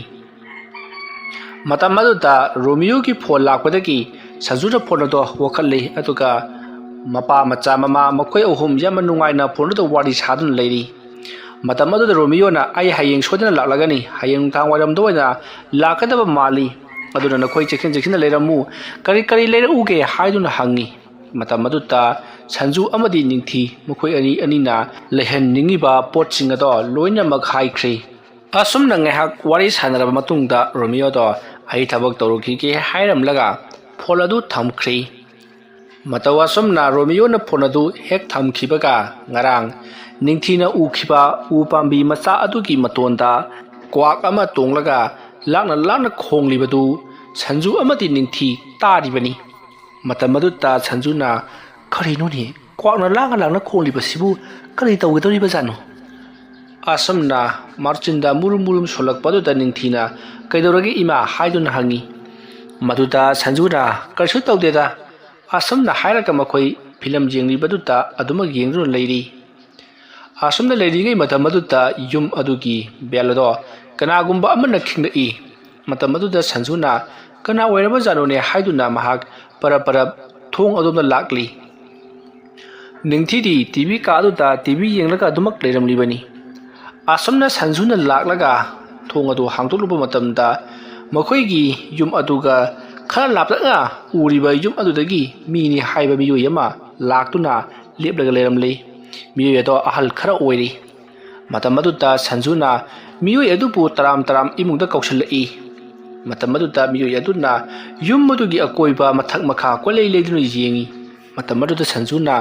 युम अदुगी फजबा अदुदा येंगलिबा माले हाइदुना खंजै मतम अदुदा मियोय अदुना इबेमा नखोइना युम मसिदा लेरलिबा सिपु कयाम कुइरबगी खरदी कुइरे हप्ता अमा खरा हिलमदो माले पंकुई कुइना लेथगनु कयाम कुइना कदि लेगदौरी असमना हंगलकपदा संजु खुफम खंगति करिनो हारिबा सिबु हाइदुना मखोइदि युम असे मखोइना लेरबनी पुंसिगी ओइना लेगदौरिबनी अदुगा लाक्लिबा अहल अदुना हारिबदुना करिनो खल्लुबदा संजु खुफम खंगदना ngaktangdi lei matamada अहल अदुना सिदै हिदा लेरंबा मी अयाम्बा था फादना हनखिबा ngaktani aduga hankiba matamda makhoi lakliba sing adugi maraktagi ama anidi yum masida lehoba ngaktani ahal aduna haribadu kyan men tarba ngamlamdi matamadu sanjuna karino habi libidubo amutak sugaina haibiyu haiduna wari sanari matamadu ta sanjugi mamangda phamliba makhoigi yum adudagi khara chatlaga leiba yum adudagi lakliba ahal aduna hairi नखोइना हौजिक लेरिबा युम मसे ख्वाइदगी हेना तमनबा अदुगा बुटप्रेट Jama थोकु मफमनी yum मसिदबु चंगलुरबा मियोय अदुति सोदना मक्की सिबा नाबा नंगदौरिबनी अदुना नखोइना yum मसिदा यारिबा मखै कुइना लेथगनु सिबा नाबा नंजिङै यामथुना yum मसिदगी चलौगदबनी करिगुम्बदा नखोइना lump हेंदुना yum मसिदा assume लैसनबा थोकलबती नखोइ नोमंत्रगा नोमदी मथंग सिरकदौरिबनी असुमना हाइरकपता संजुना अहल अदुता मतौ करमना अदोमदी खंगबिरिबनो हाइदुना हंगी मतमरुदा अहल अदुना आइना युम असिगी अकोइबदा लेरलिबसी चही हुंफु हेलकलबनी मरम अदुना मफम मसिदा आइना चही हुंफु हेना लेरकपा असिता असिगुमलबा युम मसिदा सिखिबा मिगी मसिंगसी अदुकी मतिक यामख्रै मरम अदुना नखोइबुसु आइना सोखन निंगदबदगी हाइरिबनी ꯌꯨꯝ ꯑꯁꯤꯗ ꯂꯥꯛꯄ ꯃꯤꯑꯣꯏ ꯈꯨꯗꯤꯡꯃꯛꯇ ꯑꯩꯅ ꯉꯁꯤ ꯅꯈꯣꯏꯗ ꯍꯥꯏꯔꯤꯕꯁꯤꯒ ꯆꯞ ꯃꯥꯟꯅꯅ ꯂꯣꯏꯅꯃꯛ ꯍꯥꯏꯈꯤꯕꯅꯤ ꯑꯗꯨꯕꯨ ꯃꯈꯣꯏꯗꯤ ꯑꯩꯒꯤ ꯋꯥ ꯑꯗꯨꯕꯨ ꯊꯧꯑꯣꯏ ꯎꯁꯤꯠꯅ ꯇꯥꯕꯤꯔꯤ ꯑꯗꯨꯒ ꯏꯕꯦꯝꯃꯗꯤ ꯑꯩꯅ ꯉꯥꯡꯂꯤꯕ ꯋꯥꯁꯤ ꯌꯥꯝꯅ ꯃꯨꯟꯅꯁꯨ ꯇꯥꯕꯤꯔꯤ ꯑꯗꯨꯕꯨ ꯑꯩꯅ ꯍꯥꯟꯅ ꯊꯦꯡꯅꯈꯤꯕ ꯃꯤꯑꯣꯏꯁꯤꯡ ꯑꯗꯨꯗꯤ ꯌꯥꯝꯅ ꯃꯨꯟꯅ ꯇꯥꯕꯗꯤ ꯂꯥꯏꯔꯗꯅ ꯑꯩꯕꯨ ꯏꯃꯨꯡꯗ ꯆꯪꯁꯤ ꯐꯥꯎꯕ ꯍꯥꯏꯕꯤꯔꯛꯇꯦ ꯆꯨꯔꯤ ꯃꯈꯥꯗ ꯂꯦꯞꯍꯜꯂꯒ ꯊꯣꯡꯖꯤꯟ ꯃꯄꯥꯟꯗ ꯂꯦꯞꯍꯜꯂꯒ ꯋꯥꯔꯤ ꯋꯥꯇꯥꯏ ꯁꯥꯟꯅꯔꯒ ꯊꯣꯡ ꯑꯗꯣ ꯑꯣꯏꯔꯣꯏ ꯄꯥꯔꯣꯏꯗꯕ ꯋꯥꯔꯤꯅꯤ ꯍꯥꯏꯔꯝꯂꯒ ꯂꯣꯟꯁꯤꯟꯈꯤꯕ ꯉꯥꯛꯇꯅꯤ ꯏꯕꯦꯝꯃꯗꯤ ꯑꯩꯕꯨ ꯇꯔꯥꯝ ꯇꯔꯥꯝ ꯀꯧꯁꯤꯟꯗꯨꯅ ꯑꯩꯒꯤ ꯋꯥꯔꯤꯕꯨ ꯇꯥꯕꯤꯔꯤ ꯑꯗꯨꯅ ꯏꯕꯦꯝꯃ ꯅꯈꯣꯏꯒꯤ ꯏꯃꯨꯡꯁꯤ ꯑꯩꯅ ꯌꯥꯝꯅ ꯅꯨꯡꯁꯤ ꯑꯩ ꯉꯍꯥꯟꯗꯒꯤ ꯌꯦꯡꯂꯛꯂꯤꯕꯅꯤ ꯅꯈꯣꯏꯒꯤ ꯏꯃꯨꯡ ꯃꯅꯨꯡꯁꯤ ꯅꯈꯣꯏꯒꯤ ꯆꯝꯖꯕ ꯅꯑꯣꯡ ꯅꯇꯧ ꯅꯨꯡꯁꯤ ꯆꯥꯟꯅꯅ ꯂꯩꯕꯁꯤ ꯎꯔꯒ ꯑꯩ ꯌꯥꯝꯅ ꯅꯨꯡꯉꯥꯏꯇꯦ ꯅꯈꯣꯏꯕꯨ ꯇꯣꯈꯥꯏ ꯇꯥꯟꯅꯍꯟꯕꯗꯨ ꯃꯔꯝ ꯑꯗꯨꯅ ꯌꯨꯝ ꯑꯁꯤ ꯊꯥꯗꯣꯛꯂꯒ ꯌꯥꯝꯅ ꯊꯨꯅ ꯆꯠꯍꯧꯔꯣ ꯅꯠꯇ꯭ꯔꯕꯗꯤ ꯑꯊꯨꯕ ꯃꯇꯝꯗ ꯅꯈꯣꯏ ꯁꯣꯏꯗꯅ ꯑꯋꯥꯐꯝꯗ ꯇꯥꯕ ꯍꯧꯔꯛꯂꯒꯅꯤ ꯅꯣꯡꯃ ꯅꯤꯅꯤ ꯍꯨꯝꯅꯤ ꯅꯨꯃꯤꯠ ꯃꯔꯤꯅꯤ ꯃꯉꯥꯅꯤꯗꯤ ꯀꯔꯤꯁꯨ ꯇꯧꯔꯛꯂꯣꯏ ꯑꯗꯨꯒ ꯁꯤꯗꯒꯤ ꯀꯨꯏꯊꯔꯛꯂꯕꯗꯤ ꯅꯣꯡꯃꯒꯤ ꯁꯥꯊꯤꯕ ꯑꯁꯨꯝ ꯍꯦꯟꯒꯠꯂꯛꯀꯗꯧꯔꯤꯕꯅꯤ ꯃꯔꯝ ꯑꯗꯨꯅ ꯌꯥꯔꯤꯕ ꯃꯈꯩ ꯅꯈꯣꯏ ꯃꯐꯝ ꯑꯁꯤꯗ ꯂꯩꯒꯅꯨꯀꯣ ꯑꯗꯨꯝꯅ ꯍꯥꯏꯔꯛꯄꯗ ꯁꯟꯖꯨꯅ ꯑꯁ ꯑꯩꯈꯣꯏꯒꯤ ꯌꯨꯝꯁꯤ ꯄꯩꯁꯥ ꯃꯌꯥꯝ ꯑꯃ ꯊꯤꯔꯒ ꯂꯩꯔꯨꯔꯕꯅꯤ ꯑꯗꯨꯒ ꯀꯔꯤꯅꯣ ꯍꯥꯏꯔꯤꯕꯁꯤꯕꯣ ꯑꯁꯨꯝꯅ ꯍꯥꯏꯔꯛꯄꯗ ꯑꯍꯜ ꯑꯗꯨꯅ ꯅꯈꯣꯏꯅ ꯍꯥꯟꯅ ꯂꯩꯔꯝꯕ ꯃꯐꯝ ꯑꯗꯨꯗ ꯆꯠꯂꯒ ꯂꯩꯔꯨꯕꯗ ꯀꯔꯤ ꯀꯥꯏꯕꯒꯦ ꯍꯥꯏꯗꯨꯅ ꯍꯪꯉꯤ ꯃꯗꯨꯗ ꯁꯟꯖꯨꯅ ꯃꯐꯝ ꯑꯗꯨꯗꯤ ꯑꯩꯈꯣꯏꯅ ꯌꯣꯟꯊꯣꯛꯂꯝꯂꯤ ꯃꯗꯨꯗꯒꯤ ꯌꯣꯟꯊꯣꯛꯄꯗ ꯐꯪꯂꯛꯄ ꯁꯦꯟꯐꯝ ꯈꯔ ꯑꯗꯨꯅ ꯌꯨꯝ ꯑꯁꯦ ꯂꯩꯔꯤꯕꯅꯤ ꯍꯥꯏꯔꯤ ꯃꯇꯝ ꯑꯗꯨꯗ ꯑꯍꯜ ꯑꯗꯨꯅ ꯌꯨꯝ ꯑꯁꯤ ꯅꯠꯇꯕ ꯑꯁꯣꯝ ꯊꯪꯕ ꯅꯥꯀꯜꯂꯣꯝꯗꯁꯨ ꯌꯨꯝ ꯃꯌꯥꯝ ꯑꯃ ꯌꯣꯜꯂꯤꯕꯅꯤ ꯃꯗꯨ ꯑꯣꯏꯅ ꯂꯩꯌꯨ ꯌꯥꯗ꯭ꯔꯥ ꯍꯥꯏꯗꯨꯅ ꯍꯥꯏꯔꯛꯄꯗ ꯁꯟꯖꯨꯅ ꯍꯣꯏ ꯑꯩꯈꯣꯏꯁꯨ ꯈꯪꯉꯤ ꯑꯗꯨꯕꯨ ꯌꯨꯝꯁꯤꯡ ꯑꯗꯨꯗꯤ ꯃꯃꯜ ꯌꯥꯝꯅ ꯇꯥꯡꯉꯤ ꯑꯗꯨꯅ ꯌꯨꯝ ꯑꯁꯤꯅ ꯈꯔ ꯍꯣꯡꯉꯤ ꯍꯥꯏꯗꯨꯅ ꯌꯨꯝ ꯑꯁꯤ ꯑꯣꯏꯅ ꯂꯩꯕꯅꯤ ꯍꯥꯏꯔꯤ ꯃꯇꯝ ꯑꯗꯨꯗ ꯑꯍꯜ ꯑꯗꯨꯅ ꯃꯄꯥ ꯆꯥꯟꯅꯗꯅ ꯃꯃꯜ ꯍꯣꯡꯕ ꯄꯣꯠ ꯂꯩꯔꯨꯒꯅꯨ ꯅꯈꯣꯏ ꯑꯋꯥꯐꯝꯗ ꯇꯥꯒꯅꯤ ꯍꯥꯏꯔꯝꯂꯒ ꯑꯍꯜ ꯑꯗꯣ ꯍꯧꯒꯠꯇꯨꯅ ꯆꯠꯈꯤꯅꯕ ꯇꯧꯔꯛꯄꯗ ꯁꯟꯖꯨꯅ ꯑꯗꯨ ꯑꯣꯏꯔꯕꯗꯤ ꯑꯩꯈꯣꯏ ꯍꯧꯖꯤꯛ ꯀꯔꯤ ꯇꯧꯒꯅꯤ ꯑꯃꯥꯏꯕ ꯑꯃꯥꯏꯕꯤ ꯇꯥꯟꯅꯗꯨꯅ ꯌꯨꯝ ꯑꯁꯤꯗ ꯃꯇꯝ ꯈꯔꯒꯤ ꯑꯣꯏꯅ ꯂꯩꯕ ꯌꯥꯅꯅꯕꯒꯤꯗꯃꯛꯇ ꯁꯦꯝꯁꯤꯔꯥ ꯍꯥꯏꯔꯤ ꯃꯇꯝ ꯑꯗꯨꯗ ꯑꯍꯜ ꯑꯗꯨꯅ ꯅꯈꯣꯏꯅ ꯑꯃꯥꯏꯕ ꯑꯃꯥꯏꯕꯤ ꯂꯥꯛ ꯇꯥꯟꯅꯔꯕꯁꯨ ꯀꯔꯤꯁꯨ ꯀꯥꯟꯅꯕ ꯐꯪꯂꯣꯏ ꯌꯨꯝ ꯑꯁꯤꯗ ꯂꯩꯔꯤꯕ ꯊꯋꯥꯏ ꯃꯤꯔꯦꯜ ꯑꯁꯤ ꯑꯃꯈꯛ ꯑꯅꯤꯈꯛ ꯅꯠꯇꯦ ꯅꯈꯣꯏ ꯌꯨꯝ ꯑꯁꯤꯒꯤ ꯋꯥꯔꯤ ꯈꯪꯂꯕ꯭ꯔꯥ ꯍꯥꯏꯗꯨꯅ ꯍꯪꯂꯛꯏ ꯃꯇꯝ ꯑꯗꯨꯗ ꯁꯟꯖꯨꯅ ꯀꯔꯝꯅ ꯈꯪꯒꯗꯧꯔꯤꯕꯅꯣ ꯑꯩꯈꯣꯏꯗꯤ ꯉꯔꯥꯡ ꯉꯍꯥꯟ ꯈꯛꯇꯃꯛ ꯂꯥꯛꯂꯒ ꯍꯥꯏꯗꯨꯅ ꯍꯥꯏꯔꯛꯄꯗ ꯑꯍꯜ ꯑꯗꯨꯅ ꯑꯗꯨꯗꯤ ꯑꯩ ꯍꯥꯏꯒꯦ ꯇꯥꯎ ꯃꯇꯝ ꯑꯃꯗ ꯃꯁꯤꯒꯤ ꯌꯨꯝ ꯑꯁꯤ ꯌꯨꯝ ꯑꯣꯏꯅ ꯂꯩꯔꯝꯕ ꯖꯥꯠ ꯅꯠꯇꯦ ꯑꯗꯨꯒ ꯃꯁꯦ ꯃꯤꯍꯥꯠ ꯄꯨꯡ ꯑꯣꯏꯅ ꯂꯩꯔꯝꯂꯤꯕꯅꯤ ꯃꯁꯤꯗ ꯌꯨꯝ ꯑꯃ ꯂꯩꯔꯝꯃꯤ ꯍꯥꯏꯔꯤꯕ ꯌꯨꯝ ꯑꯁꯤꯒꯤ ꯃꯅꯨꯡꯗ ꯃꯤꯑꯣꯏ ꯀꯌꯥꯒꯤ ꯄꯨꯟꯁꯤ ꯂꯣꯏꯈ꯭ꯔꯕꯅꯤ ꯑꯗꯨꯁꯨ ꯆꯨꯝꯅ ꯅꯥꯔꯒ ꯌꯦꯛꯂꯒ ꯁꯤꯕ ꯖꯥꯠ ꯅꯠꯇꯦ ꯃꯤꯑꯣꯏ ꯑꯗꯨꯒꯤ ꯈꯨꯖꯤꯟ ꯁꯠꯇꯣꯛꯄ ꯃꯃꯤꯠꯇꯣ ꯍꯤꯡꯅ ꯀꯣꯊꯣꯛꯄ ꯃꯌꯥ ꯍꯤꯡꯅ ꯁꯠꯄ ꯃꯈꯣꯡ ꯑꯗꯣ ꯍꯤꯡꯅ ꯊꯨꯗꯦꯛꯄ ꯃꯗꯨꯗꯒꯤ ꯑꯃꯨꯛ ꯃꯈꯣꯡ ꯑꯗꯣ ꯇꯨꯡꯊꯪꯅ ꯁꯨꯒꯥꯏꯔꯕ ꯃꯇꯨꯡꯗ ꯏꯁꯤꯡ ꯑꯁꯥꯕ ꯍꯩꯖꯤꯟꯗꯨꯅ ꯂꯥꯛꯅꯕ ꯑꯁꯨꯝꯅ ꯇꯧꯗꯨꯅ ꯃꯤꯑꯣꯏ ꯀꯌꯥ ꯑꯣꯠ ꯅꯩꯗꯨꯅ ꯂꯥꯛꯅꯔꯕ ꯃꯇꯨꯡꯗ ꯍꯥꯠꯈꯤꯕ ꯃꯐꯝꯅꯤ ꯃꯐꯝ ꯑꯁꯤꯗ ꯉꯍꯥꯟꯋꯥꯏꯒꯤ ꯃꯇꯝꯗ ꯃꯈꯣꯏꯒꯤ ꯃꯅꯨꯡꯒꯤ ꯂꯥꯟꯃꯤꯁꯤꯡ ꯑꯗꯨꯅ ꯃꯈꯣꯏꯅ ꯃꯤꯑꯣꯏ ꯀꯌꯥꯕꯨ ꯐꯥꯗꯨꯅ ꯃꯐꯝ ꯑꯁꯤꯗ ꯇꯣꯔꯆꯔ ꯇꯧꯗꯨꯅ ꯃꯈꯣꯏꯅ ꯏꯍꯪ ꯄꯥꯎꯍꯪ ꯀꯌꯥ ꯇꯧꯈꯤ ꯏꯕꯦꯝꯃ ꯑꯗꯨꯅꯅꯦ ꯃꯤꯑꯣꯏꯁꯤꯡ ꯑꯗꯨꯒꯤ ꯁꯤꯡꯉꯝꯗꯅ ꯁꯤꯈ꯭ꯔꯕ ꯊꯋꯥꯏ ꯃꯌꯦꯜꯁꯤꯡ ꯑꯗꯨꯅ ꯌꯨꯝ ꯑꯁꯤꯗ ꯂꯥꯛꯄ ꯃꯤꯑꯣꯏꯁꯤꯡꯕꯨ ꯑꯃꯠꯇ ꯂꯦꯝꯅ ꯊꯥꯗꯕꯅꯤ ꯑꯗꯨꯅ ꯅꯈꯣꯏꯁꯨ ꯌꯥꯝꯅ ꯊꯨꯅ ꯍꯜꯍꯧꯔꯣ ꯅꯠꯇ꯭ꯔꯕꯗꯤ ꯑꯐꯕ ꯁꯨꯡꯑꯣꯏ ꯑꯣꯏꯔꯣꯏꯀꯣ ꯌꯨꯝ ꯑꯁꯤ ꯑꯗꯨꯃꯥꯏꯅ ꯃꯇꯝ ꯈꯔ ꯃꯤꯍꯥꯠ ꯃꯤꯄꯨꯟ ꯇꯧꯔꯝꯂꯕ ꯃꯇꯨꯡꯗ ꯃꯃꯩꯊꯪꯗ ꯃꯐꯝ ꯑꯁꯤ ꯏꯈꯪ ꯈꯪꯍꯧꯗꯅ ꯃꯩꯍꯧ ꯂꯥꯡꯄꯣꯛ ꯊꯣꯛꯇꯨꯅ ꯃꯩ ꯆꯥꯛꯈꯤ ꯃꯁꯤꯗꯒꯤꯗꯤ ꯃꯩ ꯆꯥꯛꯈ꯭ꯔꯕ ꯃꯇꯨꯡ ꯆꯍꯤ ꯈꯔ ꯂꯩꯔꯒ ꯃꯐꯝ ꯑꯁꯤ ꯃꯤꯑꯣꯏ ꯑꯃꯅ ꯂꯩꯗꯨꯅ ꯃꯁꯤꯒꯤ ꯐꯖꯔꯕ ꯌꯨꯝ ꯑꯁꯤ ꯁꯥꯈꯤꯕꯅꯤ ꯑꯗꯨꯕꯨ ꯃꯍꯥꯛ ꯀꯨꯏꯅ ꯂꯩꯕ ꯉꯝꯂꯝꯗꯦ ꯆꯍꯤ ꯐꯥꯗ꯭ꯔꯤꯉꯩꯗ ꯃꯍꯥꯛꯀꯤ ꯃꯆꯥꯅꯨꯄꯤ ꯑꯃ ꯁꯤꯈꯤ ꯑꯗꯨꯁꯨ ꯌꯥꯝꯅ ꯃꯑꯣꯡ ꯆꯥꯗꯅ ꯁꯤꯈꯤꯕꯅꯤ ꯃꯁꯥꯗꯣ ꯏꯀꯪ ꯀꯪꯁꯜꯂꯒ ꯉꯔꯥꯡꯗ ꯃꯥꯡꯈꯤꯕ ꯅꯨꯄꯤ ꯃꯆꯥ ꯑꯗꯨꯕꯨ ꯆꯍꯤ ꯀꯌꯥ ꯃꯥꯡꯈ꯭ꯔꯕ ꯃꯤ ꯑꯃꯒꯨꯝ ꯁꯔꯨ ꯁꯔꯥꯡ ꯑꯣꯜꯂꯒ ꯇꯥꯗꯨꯅ ꯂꯩꯔꯝꯕꯅꯤ ꯑꯗꯨꯁꯨ ꯌꯨꯝꯒꯤ ꯅꯈꯣꯏꯒꯤ ꯎ ꯄꯥꯝꯕꯤ ꯃꯆꯥ ꯑꯃ ꯍꯧꯔꯤꯕꯁꯤꯒꯤ ꯍꯦꯛ ꯃꯈꯣꯡꯗ ꯑꯗꯨꯒ ꯃꯍꯥꯛꯀꯤ ꯃꯕꯨꯛ ꯃꯅꯨꯡꯗꯁꯨ ꯍꯧꯗꯣꯡꯒꯤ ꯃꯕꯨꯛ ꯍꯥꯏꯕꯗꯤ ꯍꯧꯗꯣꯡꯒꯤ ꯃꯀꯣꯛ ꯌꯥꯎꯔꯒ ꯂꯩꯔꯝꯂꯤꯕꯅꯤ ꯑꯗꯨꯅ ꯏꯕꯦꯝꯃꯈꯔ ꯆꯦꯛꯁꯤꯜꯂꯨ ꯑꯩꯅ ꯍꯥꯏꯔꯤꯕꯁꯤ ꯃꯐꯝ ꯑꯁꯤꯗ ꯀꯨꯏꯅ ꯂꯩꯊꯒꯅꯨ ꯃꯥꯅ ꯍꯥꯏꯗꯤ ꯕꯨꯠ ꯑꯗꯨꯅ ꯄꯥꯝꯂꯤꯕꯁꯤ ꯅꯨꯄꯤ ꯃꯆꯥꯅ ꯈꯤꯛ ꯃꯍꯦꯟꯕꯅꯤꯀꯣ ꯑꯗꯨꯅ ꯅꯈꯣꯏ ꯌꯥꯔꯤꯕ ꯃꯈꯩꯗꯤ ꯌꯨꯝ ꯑꯁꯤꯗ ꯂꯩꯇꯅꯕ ꯍꯣꯠꯅꯧ ꯑꯩ ꯆꯠꯂꯦ ꯅꯨꯡꯊꯤꯜ ꯂꯣꯏꯁꯤꯜꯂꯛꯂꯕꯗꯤ ꯃꯊꯤ ꯐꯣꯡꯕ ꯍꯧꯔꯛꯂꯒꯅꯤ asomna ahal aduna hairamlaga parap parap thokri sanju ahal aduna hairamlibasing adu tarubada mahakti kibuna loirabani ahal aduna chikraba matungda mahak tapna hagulaktuna thong adu lonsalli aduga kari tawsigi haiduna wakhal khalnuna leiri adumna sanjuna wakhal khallaga leiringai matam maduta mahaki machanupi tv ka da film jinghobudu khangning singlakpadagi mahak tv ka romda parap lai matam maduta machanupi ningthiri sofa aduta yamna mawong sadana tumlaga leiramli madudi mahaki makhong aduna ngathaduna phamgadoriba sofa aduta makhongna thangkali aduga masam aduna sofa gi makharomda jwai thadaraga mangak aduna sofa romda lektharaga makut adusu haitharaga yamna phibam zadana tumlaga leirami madu ubada sanju hai kayunanga toribadubo haiduna chensilli adubu ningthiri hoiso haidi maiso haidi tuminna adumak leiri masidagi sanjuna machanupi bu sat konkhatuna sofa aduda niyom chumna phamhalli aduga mahakpu gyan langana bagidamukta makhajai aduda paiduna hai nangbu gyan tarabro hai ningthi nangbu gyan tarabrami asumna hanjan hangrabadasu ningthi asibagum phadak tadun leiri masidagi sanjudo pakhatladuna machanupi bu thak nomduna haudokluba matam aduda machanupi do mamit tapna pangthurakli aduga kaidore nangi kutumdubu karino haiduna hangi matam maduda ningthi mahaki makutto sidagiduna haibadi phadak takhiduna karimta lengba ngamdi ningthina agi kutse lengba ngamdre ima jingjing bang laurga leiri hairakpada sanju karino hairiba sipo haiduna makut ado paiduna thangda yengi adu makut ado phadak tari matam maduda ningthina agi kutse jingjing sajing hoduna leiri kutse karimata khangkhidre hairakpada sanju makok paikri aduma leirambadagi haujikti makut ado I cheludabagi haibati yamna kuina sofa adudagi jantharaga leirubaduda I cheludabagi matragana singli adu nansinkhibagi pangtharubu oibajani tapna singalakli matamaduda sanju yumasida kuina lethabada afaba oiraro haibasi mahakna khanglakpadagi mahaki mapuroiba Romeo da phol tawduna wafam punamagadu haidaba yadi khankhri masigi matung sanjuna mahaki mapuroiba Romeo da call tawki adubu Romeo na call ado paibudo paikhalai adubu wari sanabadi phangkhiri ai thabak hauchi yamna kana silli ai ngarerga phone tawrake thammo hairaga thamkhri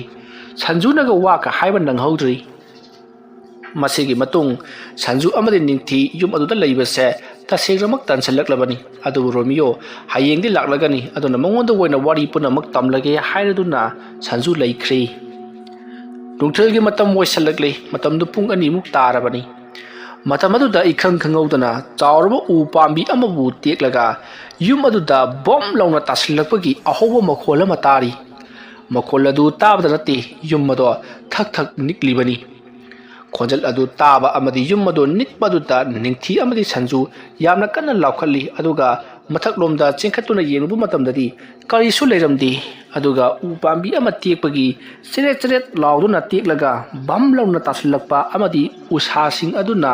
leimaida kanna phujunbagi makhol sing takhibani kari karamba u tekpagi haiduna yenge haiduna thonau romda yengthokluba matamdadi yum adugi akoibada u amata tekpa udi masidagiti tawriya punamagasi tamnabani haiba khanglakpadagi sanjudi kibna loiri adubu machanupi adugi mamangda mahakki haibasi uthokubadi yadabanina mahakna as haudong sing chongbu oiramale ngasagi haudong do soidin oiramgani asomna hairakpada pikliba angang makti natrabanina ningthisu ima tamnaba male khojikido nungthilda bawa samain tamnarabadi ndangadi kamain tawni adumna hairakpada sanjuna nabukchel pikpa tawganu wakhal chawthu thawna laitaba mina ngangbaga chap manara ngangkanu haiduna sairi masigi matung mama machado kari tawgadabano haiba tawpham khangduna makoi mafam masida asum laisanbaje kanoma tawi aduna koithoru silao haiduna yum madugi mapanda thulaktuna makoi gate ado solon sallamnaga haifet koithokpa lai yum manung adudagi thuraklaga yum madugi akoibata leiriba makoigi leirak sing amadi yum sing adugi mafam lambi sing aduta koicha chatuna leiriba do yum ate leiriba sing adudagi loinama uribani Sanju amadi Ningthi makoi anina adumna tholakpadu uraga mayamna hainai. Makoi di yum masida yamna hainabu lairine. Ngahanwai leiramba yum masibu leiramba miyoi sing aduti numit nini humlidang leiraga leiba ngamloroi haiduna chena khiba ngaktani. Aduga makoi di hapta ama henabu leisilakline. Aduga kalisu tawdaba amagum koiba langbaga sulakri. Asumna mayam singatuna hainai. Matam maduta ahal oirabi nupi amana tholaklaga ibema nakoibu asigi yum aduda leibadu natro haiduna hanglai. Matam maduta Sanjuna hoi mani haiduna khomi. Matam aduta ahal aduna nakoidadi kalisu taroktribra haiduna hangbada Sanjuna kharadi tawba hawrakle adugi aikoi kiduna tholaklibani haiduna tammi. Matam aduta miyoi sing aduna su hoi yum mase yam matamnabani aduna mi lebe yadaba yumni haiduna wari sarakli. Asomna chatpayaba chaluraba matungda Sanju amati machanupi Ningthi yum aduda hanjandabadi yadabanina amu hanjalakli. Yum ado hek yengchalubada hojikti kibagum phawri get adudagi yum aduda yengchaluba matamda yum aduna chawraba hingchaba amana maya launa kathoklaga makhoida yengdru leirakpagum tawri. Yum adugi mangol ado yamna lawi. Aduga mangol adugi nakta thonau amasu pali yumdo mathak makhani. Lairiba thonau ani aduna mamit ohelle. Aduga mangol ge saruk khara tumthorliba aduna maya launa kathoklaba hingchaba amagum ohelli. Asomna yengbada akiba phanglaba yum aduta Sanju amadi Ningthi tapna tande mandi sangsilakpana haujikti yum adugi manung yaukhri. Masidagi makoi kari no khara chaba thakpa tawraga ngantana tumnabagidamagta Sanju amadi Ningthi chakhumlumda changakli. Tanja aduda Romeo phol tawri aduga kari tawre ngasai nakoina phol tawlambadubo haiduna hanglui. Matamaruda Sanjuna yum aduda thokliba amadi leikaigi misingna harakliba wafam punamak loinamak wari liduna khanghali. Matamaduta Sanjuna hari wafam punamak ado Romeo na era nakoina kibadagi pakhana khanba oiramgani. Kaisu tawdaba yumni mi maya ama leiramlibani haiduna hairi. Matamaduta Sanjuna leiramliba miyoi singadu hapta phana leirambra haiduna hanglakpada Romeo na hapta phagera tha phagera mukhoy leibada kaisu tawdraga aikhoy leibadana shokadro ai hayang laklani adugane aikoi punna leminarabadi kasidu dokpa torloi. Asumna Romeo na Sanjuna hari wafam adu ita thadabagi mongda nganglakpata Sanju wakhal kya nungaiti. Aduna phare thamu hainaraga pholadu thamnari. Masigi matung Sanju amadi Ningthi kari no khara chaba thakpa tawraga makhoi tumnanaba tawrakpa matamdadi numidangi pung 6 khara hembada bangairi. Madudagi tumlabadi yararoi ahingda oina makeup thoroklabadi awa phamda taragani khaladuna makhoi ngaktangdi keduraga leisigi haiduna khanari. Matam aduta Sanjuna machanupi Ningthida TV ngahak yenglaga leirasi haiduna TV ngahak yenglaga leiri. Matawasomna makhoina TV yengru leiri ngai yum adugi maninglomda hawlung anina yamna kana chingna khibagi makhola matarakli. Asomna hawlung anina yamna kana chingnabagi khonchel tarakpa aduta Sanju amadi Ningthi khangpre khangduna makhoi ani konsinai. Aduga Sanjuna hawdong he haiduna kana lauri. Adumna lawakpadagi hawdong chinglarambado tumina leikhri. Matamaduta Ningthiri ki haiduna kana kapli. Matamaduta mamana karsu toroi ima leiriba siri haiduna konsinbiri. Adumna leiringai matamaduta amuksu ngarangi nohogumna ngasisu nong taba horakli. Matamaduta leikai aduda leiriba yumsing adugi miyoi singna nong taba numitana khara hena sathibani hairakibadu ningsinglakhi. Masidagidi Sanju amadi Ningthi aikoi tumlubana hena faragani haiduna makoi phamungdo oida changakli. Asumna phamungda changlaba tungda Sanju amadi Ningthi tumin hipnari. Matam maruda Ningthi tumba yaraduna mamada kanna konsinjaduna leiri. Matam maruda Sanjuna machagi bapukning adu khara chawthok chalanaba haiduna phunga wari libiri. Asumna tawrambadagi Ningthiri adumak tumthakhri. Sanjusu uron saron khaga tumpa hawrakpa matangni. Matam aduta konthonglomda kanagumba ama lakhibagi makhola matarakli.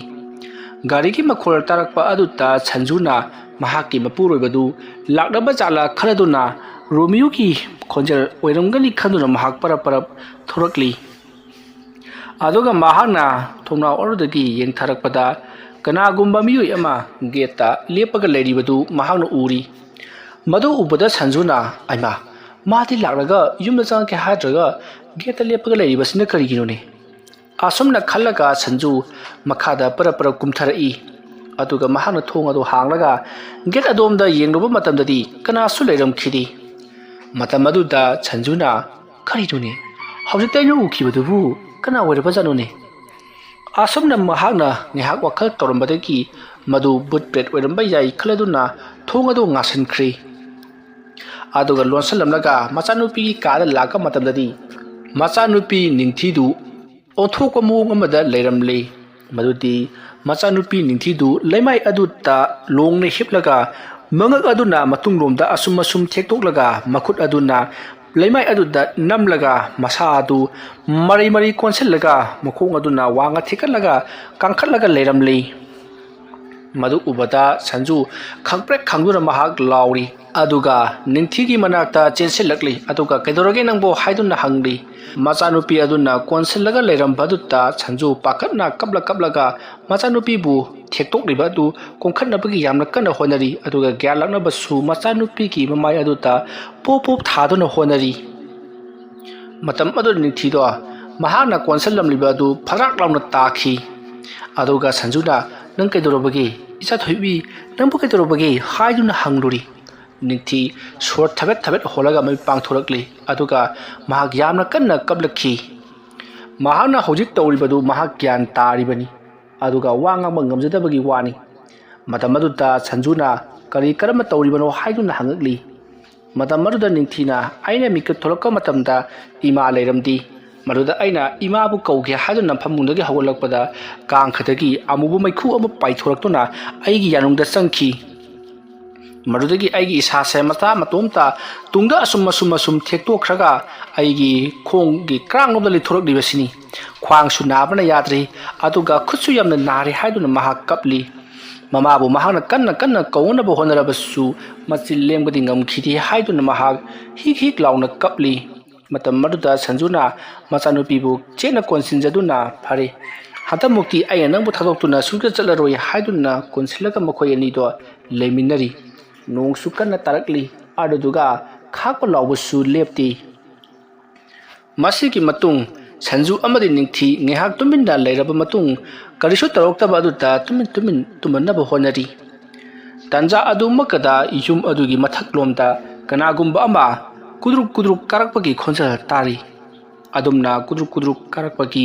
मीयमा कारकपगी खोंजल Taba अदुता Sanju अमदि निंथी करिनो Sidi कनानो कारकलिबसिबो yum मस्ता लेरिबसी अइखोय अनि खतनी अदुगा कनानो कारकलिबसिबो हाइदुना मखोय अनि तुमिन लेनरी असमना कारकपा अदुना मखोयना हौजिक लेरिबा कागे थोंगदो गे लाउना हांगतुरई संजू अमदि निंथी करिनो हाइदुना येनकपददी थोंगदि हांगतोकलमदी अदुबु हांगदोंबकी मखोलदि तारी अदुगा का अदुगी मनुंगदा मी अमसु चंगकली अदुगा का अदुगी मनुंगदा लेरंबा मियोय अमबु यामना थीना फुबगी मखोलसु ताबा हौरकली संजू अमदि निंथी मखोय अनिना लेरिबा का अदुमकदा अदुगुमना मी अमना यामना कन्ना लाउबा अमदि मी अमना फुबगी चैगी मखोलसिंग ताबा दुदा निंथीदी किमन खरदुना कन्ना कबलकली मतम अदुदा संजूना कपकनुसे इमा लेरिबसिदी हाइदुना थेमजिनबिरी आदुमा लेरिंगे मतम अदुता कनागुंबा मियोय अमना करिगुंबा संदलगुंबा अमदा करिगुंबा अमा ककपगी मवोंगदा चोप ककथरई अदुगा मियोय अमना कन्ना लाउरी असुमना ngeहak तोरमलगा हौजिकती उनवाय मुकचिखरी संजू अमदि निंथी किमन खिबना मसादो थक निकलबनी अदुगा निंथीदी कमंदना मखोन सीरबनी अदुगा संजूसु किमन खिबना मसादो हुमांगना पि कांगलबनी आगमना तोरकपा अदुदा युम अदु लेबा ngamlaroy अदुना युंगी मपानदा सोरोक्ता चेंथोकलगा गासिगी अहि ngasiमा लेलुरसी हायदुना संजू अमदि निंथी मखोय अनिना युम अदुगी थोंग अदु हायबदी मखोदा लेरिबा का अदुगी थोंग अदु हांगतोकलगा मखादा सिंथखिननबो होनरई मतम अदुदा मखोयगी थोंग अदो हांगतोकपा सुया यारमदी मतम अदुदा असोमगी थोंगी मपालोमदा कनागो मियोय अमा murum murum wari saraka hangat handa chatpagi khonjal tabadagi sanju amadi ningthi kiraduna makoi hana makhona tumli bhamung atuda amuk laklaga phan phan kakatuna tumin amuk leiri asumna tawduna ma machado ahing adu mayamna wana leli masidagi ti haujek taramba khonglamba punamak adu tumin loinamak laikhrei asumna tumin laikhrabada sanju amadi ningthi kari amuk pakhatana tawrokadoriba jatno haiduna tumin ngehak lairambadagi adumak tumthakraba mali masiki matung kasi thudokpa tawrakhidrei makhoina makeup thorakpadadi nongaduna leiramli nongalambadu da makhoi yamna harauki aduga yum aduta amukhana ikhoi changba ngamlaroi haiduna laiki adubu ayun thildi matam oibanina kibadi khara pharaduna mama machado yumgi thabai khang khara tawduna leiringai sanjugi mapuroiba romeo do mahak mafamaruda halakli mahakna halakpa aduda sanju amadi mahaki macha nupi ningthi makoi anedi yamna harauki romeo mahanga thawriba gari adu mafam chana thamlo matung da makoi punna imungda chaminarakli aduga romeo na leirakliba potlam chairam sing adu sanju amadi ningthi da mathang piri matam maduta sanju na mahana pirakliba potlam chairam sing adu losan na hairi yum masida ai khoi lerugumsi ngasi mak yum masi thadokuna chilahura si hairi matam aduda romeo na kayona khoina adu yamna kigalibudubo ha hojik ai lakledana haiduna hairakpada sanjuna ngarang thokiba thogdoksing amadi ngahan thokiba thogdoksing laikai adugi ahal sing aduna hairakliba wafam sing loinamak wari liduna khanghalli matam aduda romeo na amabu oire aidi hojik halakledana ai laitingeda but press singna khoida ki halabasu hojik ai laklabanina kansa tawroidabani ai leibasidi ai tawge se nungdang ka tawge haibana tro ai tawge asomna hairaga romeo na sanju amadi ningthina hari wafam ado tabiramdi masigi matung matam adu haukhri numidangi matam moisalakli sanju ningthi amadi romeo makhoi ahum do ngarhan makai makhoina kiribadu loinamak tokthoklaga romeo na torokpa phagi jogai amadi dungai ba mahanga thabak chalubagi wari sing adu lebiduna makhoi ahum yam nungai no kheduna langli aduga haro mathel kya su langduna romeo na thabak halakpagi makhoi chamin thangminaduna leiri aduma leiringai matamaduta yumgi maning thonglomda makhoigi phatta haudi habnabagi thamiba dustbin adu brang launa tukhibagi makhola matai matam maduda ngasaidagi langlamba khonglamba punamak adu chaplepi sanju amati ningthidi khangprek khangduna amu hore ima haiduna ningthidi sanjuda concentrate matam madu romeo na kari amu horakle haiba hai sumana he tawro adum na hairapadu sanjuna nongonda inongna amuk takhidro aikuna sugumba kya ba thoyen haikraba natro asom na hairapadu romeo na fare adudi yogi ko asum na hairam laga toslat ama paiduna mapanda parap thoki aduga dustbin turiba do yengseluri masidagi ri mahak imungda nok tuna changakli romeo gi mataw aduta sanju amadi ningthi karino masina amuk tawlibasina mongonda butchangna bajala haiduna pangki kiri matam maduda romeo na hai noina kiri badudi haudong lidana ha haudong na migi dustbin aduda kaukhai tujabadubu noina amuk toiba ha jorot habunga laisai lafumana na butsai haibuduni na khona tawribado asam na hairaga romeo di hauna nokli matam aduda sanjuna aikhoina haibase thaja bidrabanina kaisu kaiba leiti hayang aikhoina siraba kangkhata thaja biu hairga sanju di phet laukri matam aduda romeo na hai thaja jabagi wana te nangbo nokhoina kibudugi ne haibagi wani kirano haiba hojikta ai lakle haiba asum na hairaga sanjugi manatonda sikli matam aduda sanjuna asiyarase asum na hairaga makoi chaba thakpado makha chathari masigi matung matam madu haukhri ahingi matam waisalakli matam aduda yum adugi manungda kanagumba ma tok chatpagi khonjel taba horotli sanju amadi ningthiri hana madugumadu khangkhrabanina konsinarka tumina lei sanju amadi ningthina kibagi mo ulakpa aduta romeo khangsau sagotladuna ayonge se nabani yam kira male asum na hairaga mahakna kagi thongadu sat hangdoktuna yengnu matamdadi pali pali tauba miyu yama leimai aduta tharo tharo onduna leiramli madu ubada Romeo karino sidi mukhoina haibdu chumgadoribra asumna haraga tohlai to kaplaga asum changsiluri manak chaugadaba khara khajitamak ngairaba matam aduta pali pali tauroba saru sara ngaktamak ngairaba mamit mana ilau lauba ihingna pungtai tereba yumjaida olaga leiramba satam mado prang launa haugatuna gurung chensallaklaga Romeo ki masa aduta kanna thomgaira adumna thongwairak paduta Romeo paithokuna phalang jaisallaga taraga upsanduna tai adumna mahanga tasan khiba aduta phalang da phujin khibagi manaka leiramba table amagi bathakta leiriba leitenge pulam singatu leimaida jorong launa haidokli adumna makhol ahuba kaya ama ta khibaduta sanju amade ningthi chentharak tu jengrubada Romeo soklaga makhada taraga leiramli masidagidi yum adugi akoibada karino khangdaba makhol mayam amanna ngarang nangduna ya langbagi makhol sing tari matam maduda sanjuna aikoina haijabaduni aikoina haijaba thajadabidabadu hojiktina samaka thulore kari khalibagi haiduna hangi Romeo na hojik aina uribadu madu butnati karigumba creature ramba mali adumna hairakpada sanjuna thajadribu hojik phawa adumna hairakpada Romeo tumina laikhri masina haibadi mahaksu tawriba singase thajare haibadu taklibani masigi matung Romeo sanju amadi ningthi makhoi ahum Romeo na lao aikoi ka amada tumina ngasigi hingasima leirasi thunma thodok thulasanu hairakpadagi makhoi tumpham ka adu laktuna tumina thono selaga leiri matamaduda yum adugi yena kha aduta brang launa karigumba ma tasinbagi makhol amati yum adugi manungda kanagumba miyui amabu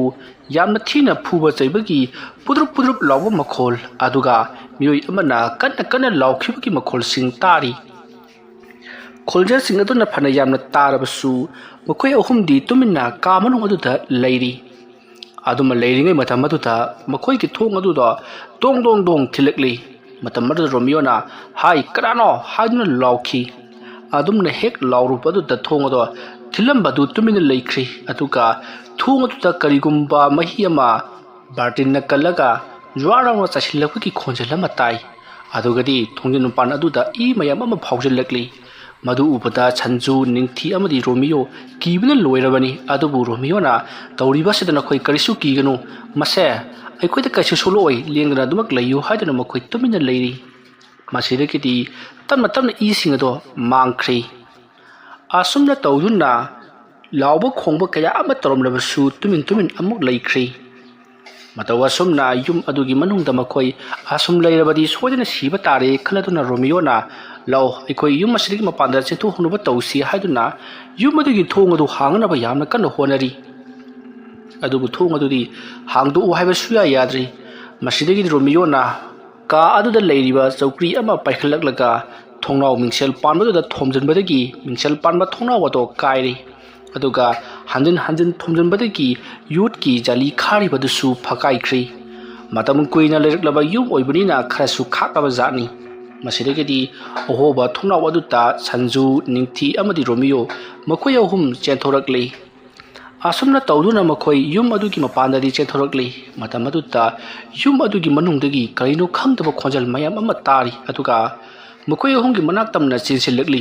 masidagi Romeo na ningthibu sat pamkhatuna makhoi ahum yamna chenthorakhi asumna tawduna makhoi gate ki wangmadi lanthorakli yum adugi manungda amadi akoibada musin muba thawai mirel mayam ama koi chenduna koi paiduna leiribadu Romeo amadi sanju ningthi makhoi ahumna uri asumna ngehak yengamlaga makhoi gi yum adugi manak nakpada leiba yum amada ahing adumagi oina changja phamloduna leikhi masigi matung mathangi no ngalabada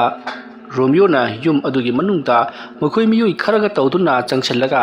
pochai punamak hondokduna surok mapanda pareng sana thamli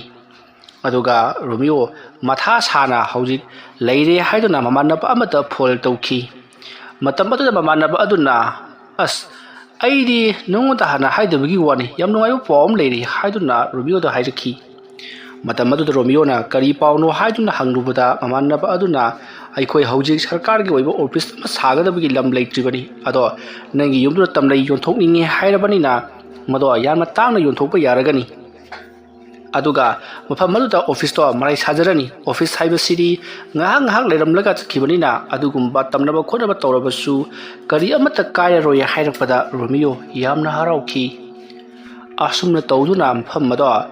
ꯌꯥꯝꯅ ꯃꯃꯜ ꯇꯥꯡꯅ ꯌꯣꯟꯊꯣꯛꯂꯤ ꯑꯗꯨꯒ ꯃꯐꯝ ꯑꯗꯨꯗ office ꯑꯃ ꯁꯥꯅꯕꯒꯤꯗꯃꯛꯇ ꯌꯨꯝ ꯑꯗꯨꯁꯨ ꯊꯨꯒꯥꯏꯈ꯭ꯔꯤ ꯃꯁꯤꯒꯤ ꯃꯇꯨꯡ ꯔꯣꯃꯤꯌꯣ ꯃꯐꯝ ꯆꯥꯕ ꯑꯃꯗ ꯌꯨꯝ ꯍꯤꯡꯈꯣꯜ ꯑꯗꯨ ꯌꯣꯟꯊꯣꯛꯄꯒꯤ ꯐꯪꯂꯛꯄ ꯄꯩꯁꯥ ꯑꯗꯨꯅ ꯃꯐꯝ ꯆꯥꯕ ꯑꯃꯗ ꯍꯟꯗꯛꯃꯨꯛꯇꯤ ꯃꯌꯥꯝꯅ ꯈꯪꯅꯕ ꯃꯐꯝ ꯑꯃ ꯃꯥꯏꯕ ꯄꯥꯟꯖꯤꯒ ꯇꯧꯗꯨꯅ ꯌꯦꯡꯊꯣꯛꯂꯕ ꯃꯇꯨꯡꯗ ꯌꯨꯝ ꯑꯃ ꯂꯩꯖꯈꯤ ꯑꯁꯨꯝꯅ ꯂꯩꯔꯕ ꯃꯇꯨꯡꯗ ꯌꯨꯝ ꯑꯗꯨꯗ ꯔꯣꯃꯤꯌꯣ ꯁꯟꯖꯨ ꯑꯃꯗꯤ ꯅꯤꯡꯊꯤ ꯃꯈꯣꯏ ꯑꯍꯨꯝꯗꯣ ꯏꯪꯅ ꯆꯤꯛꯅ ꯇꯪꯗꯨ ꯂꯩꯇꯥꯅ ꯂꯩꯈꯤ ꯌꯨꯝ ꯑꯗꯨꯗ ꯂꯩꯕꯗꯗꯤ ꯀꯩꯁꯨ ꯊꯣꯏꯗꯣꯛꯄ ꯇꯧꯔꯛꯈꯤꯗ꯭ꯔꯤ ꯃꯇꯧ ꯑꯁꯨꯝꯅ ꯃꯈꯣꯏ ꯑꯗꯣ ꯌꯥꯝꯅ ꯅꯨꯡꯉꯥꯏꯅ ꯂꯩꯈ꯭ꯔꯤ ꯋꯥꯔꯤ ꯑꯁꯤ ꯃꯇꯥꯡ ꯑꯁꯤꯗ ꯂꯣꯏꯁꯤꯟꯖꯔꯤ ꯋꯥꯔꯤ ꯑꯁꯤ ꯄꯥꯊꯣꯛꯆꯔꯛꯄ ꯃꯇꯝꯗ ꯁꯣꯏꯈꯤ ꯂꯥꯟꯈꯤꯕ ꯋꯥꯍꯩ ꯋꯥꯇꯥ ꯈꯤꯕꯤꯛ ꯇꯥꯕꯤꯔꯤꯕ ꯄꯨꯝꯅꯃꯛꯅ ꯄꯨꯛꯆꯦꯜ ꯆꯥꯎꯅ ꯉꯥꯛꯄꯤꯒꯅꯤ ꯃꯌꯥꯝꯕꯨ ꯑꯔꯣꯏꯕꯗ ꯑꯃꯨꯛꯀ ꯍꯟꯅ ꯈꯨꯔꯨꯝꯖꯔꯤ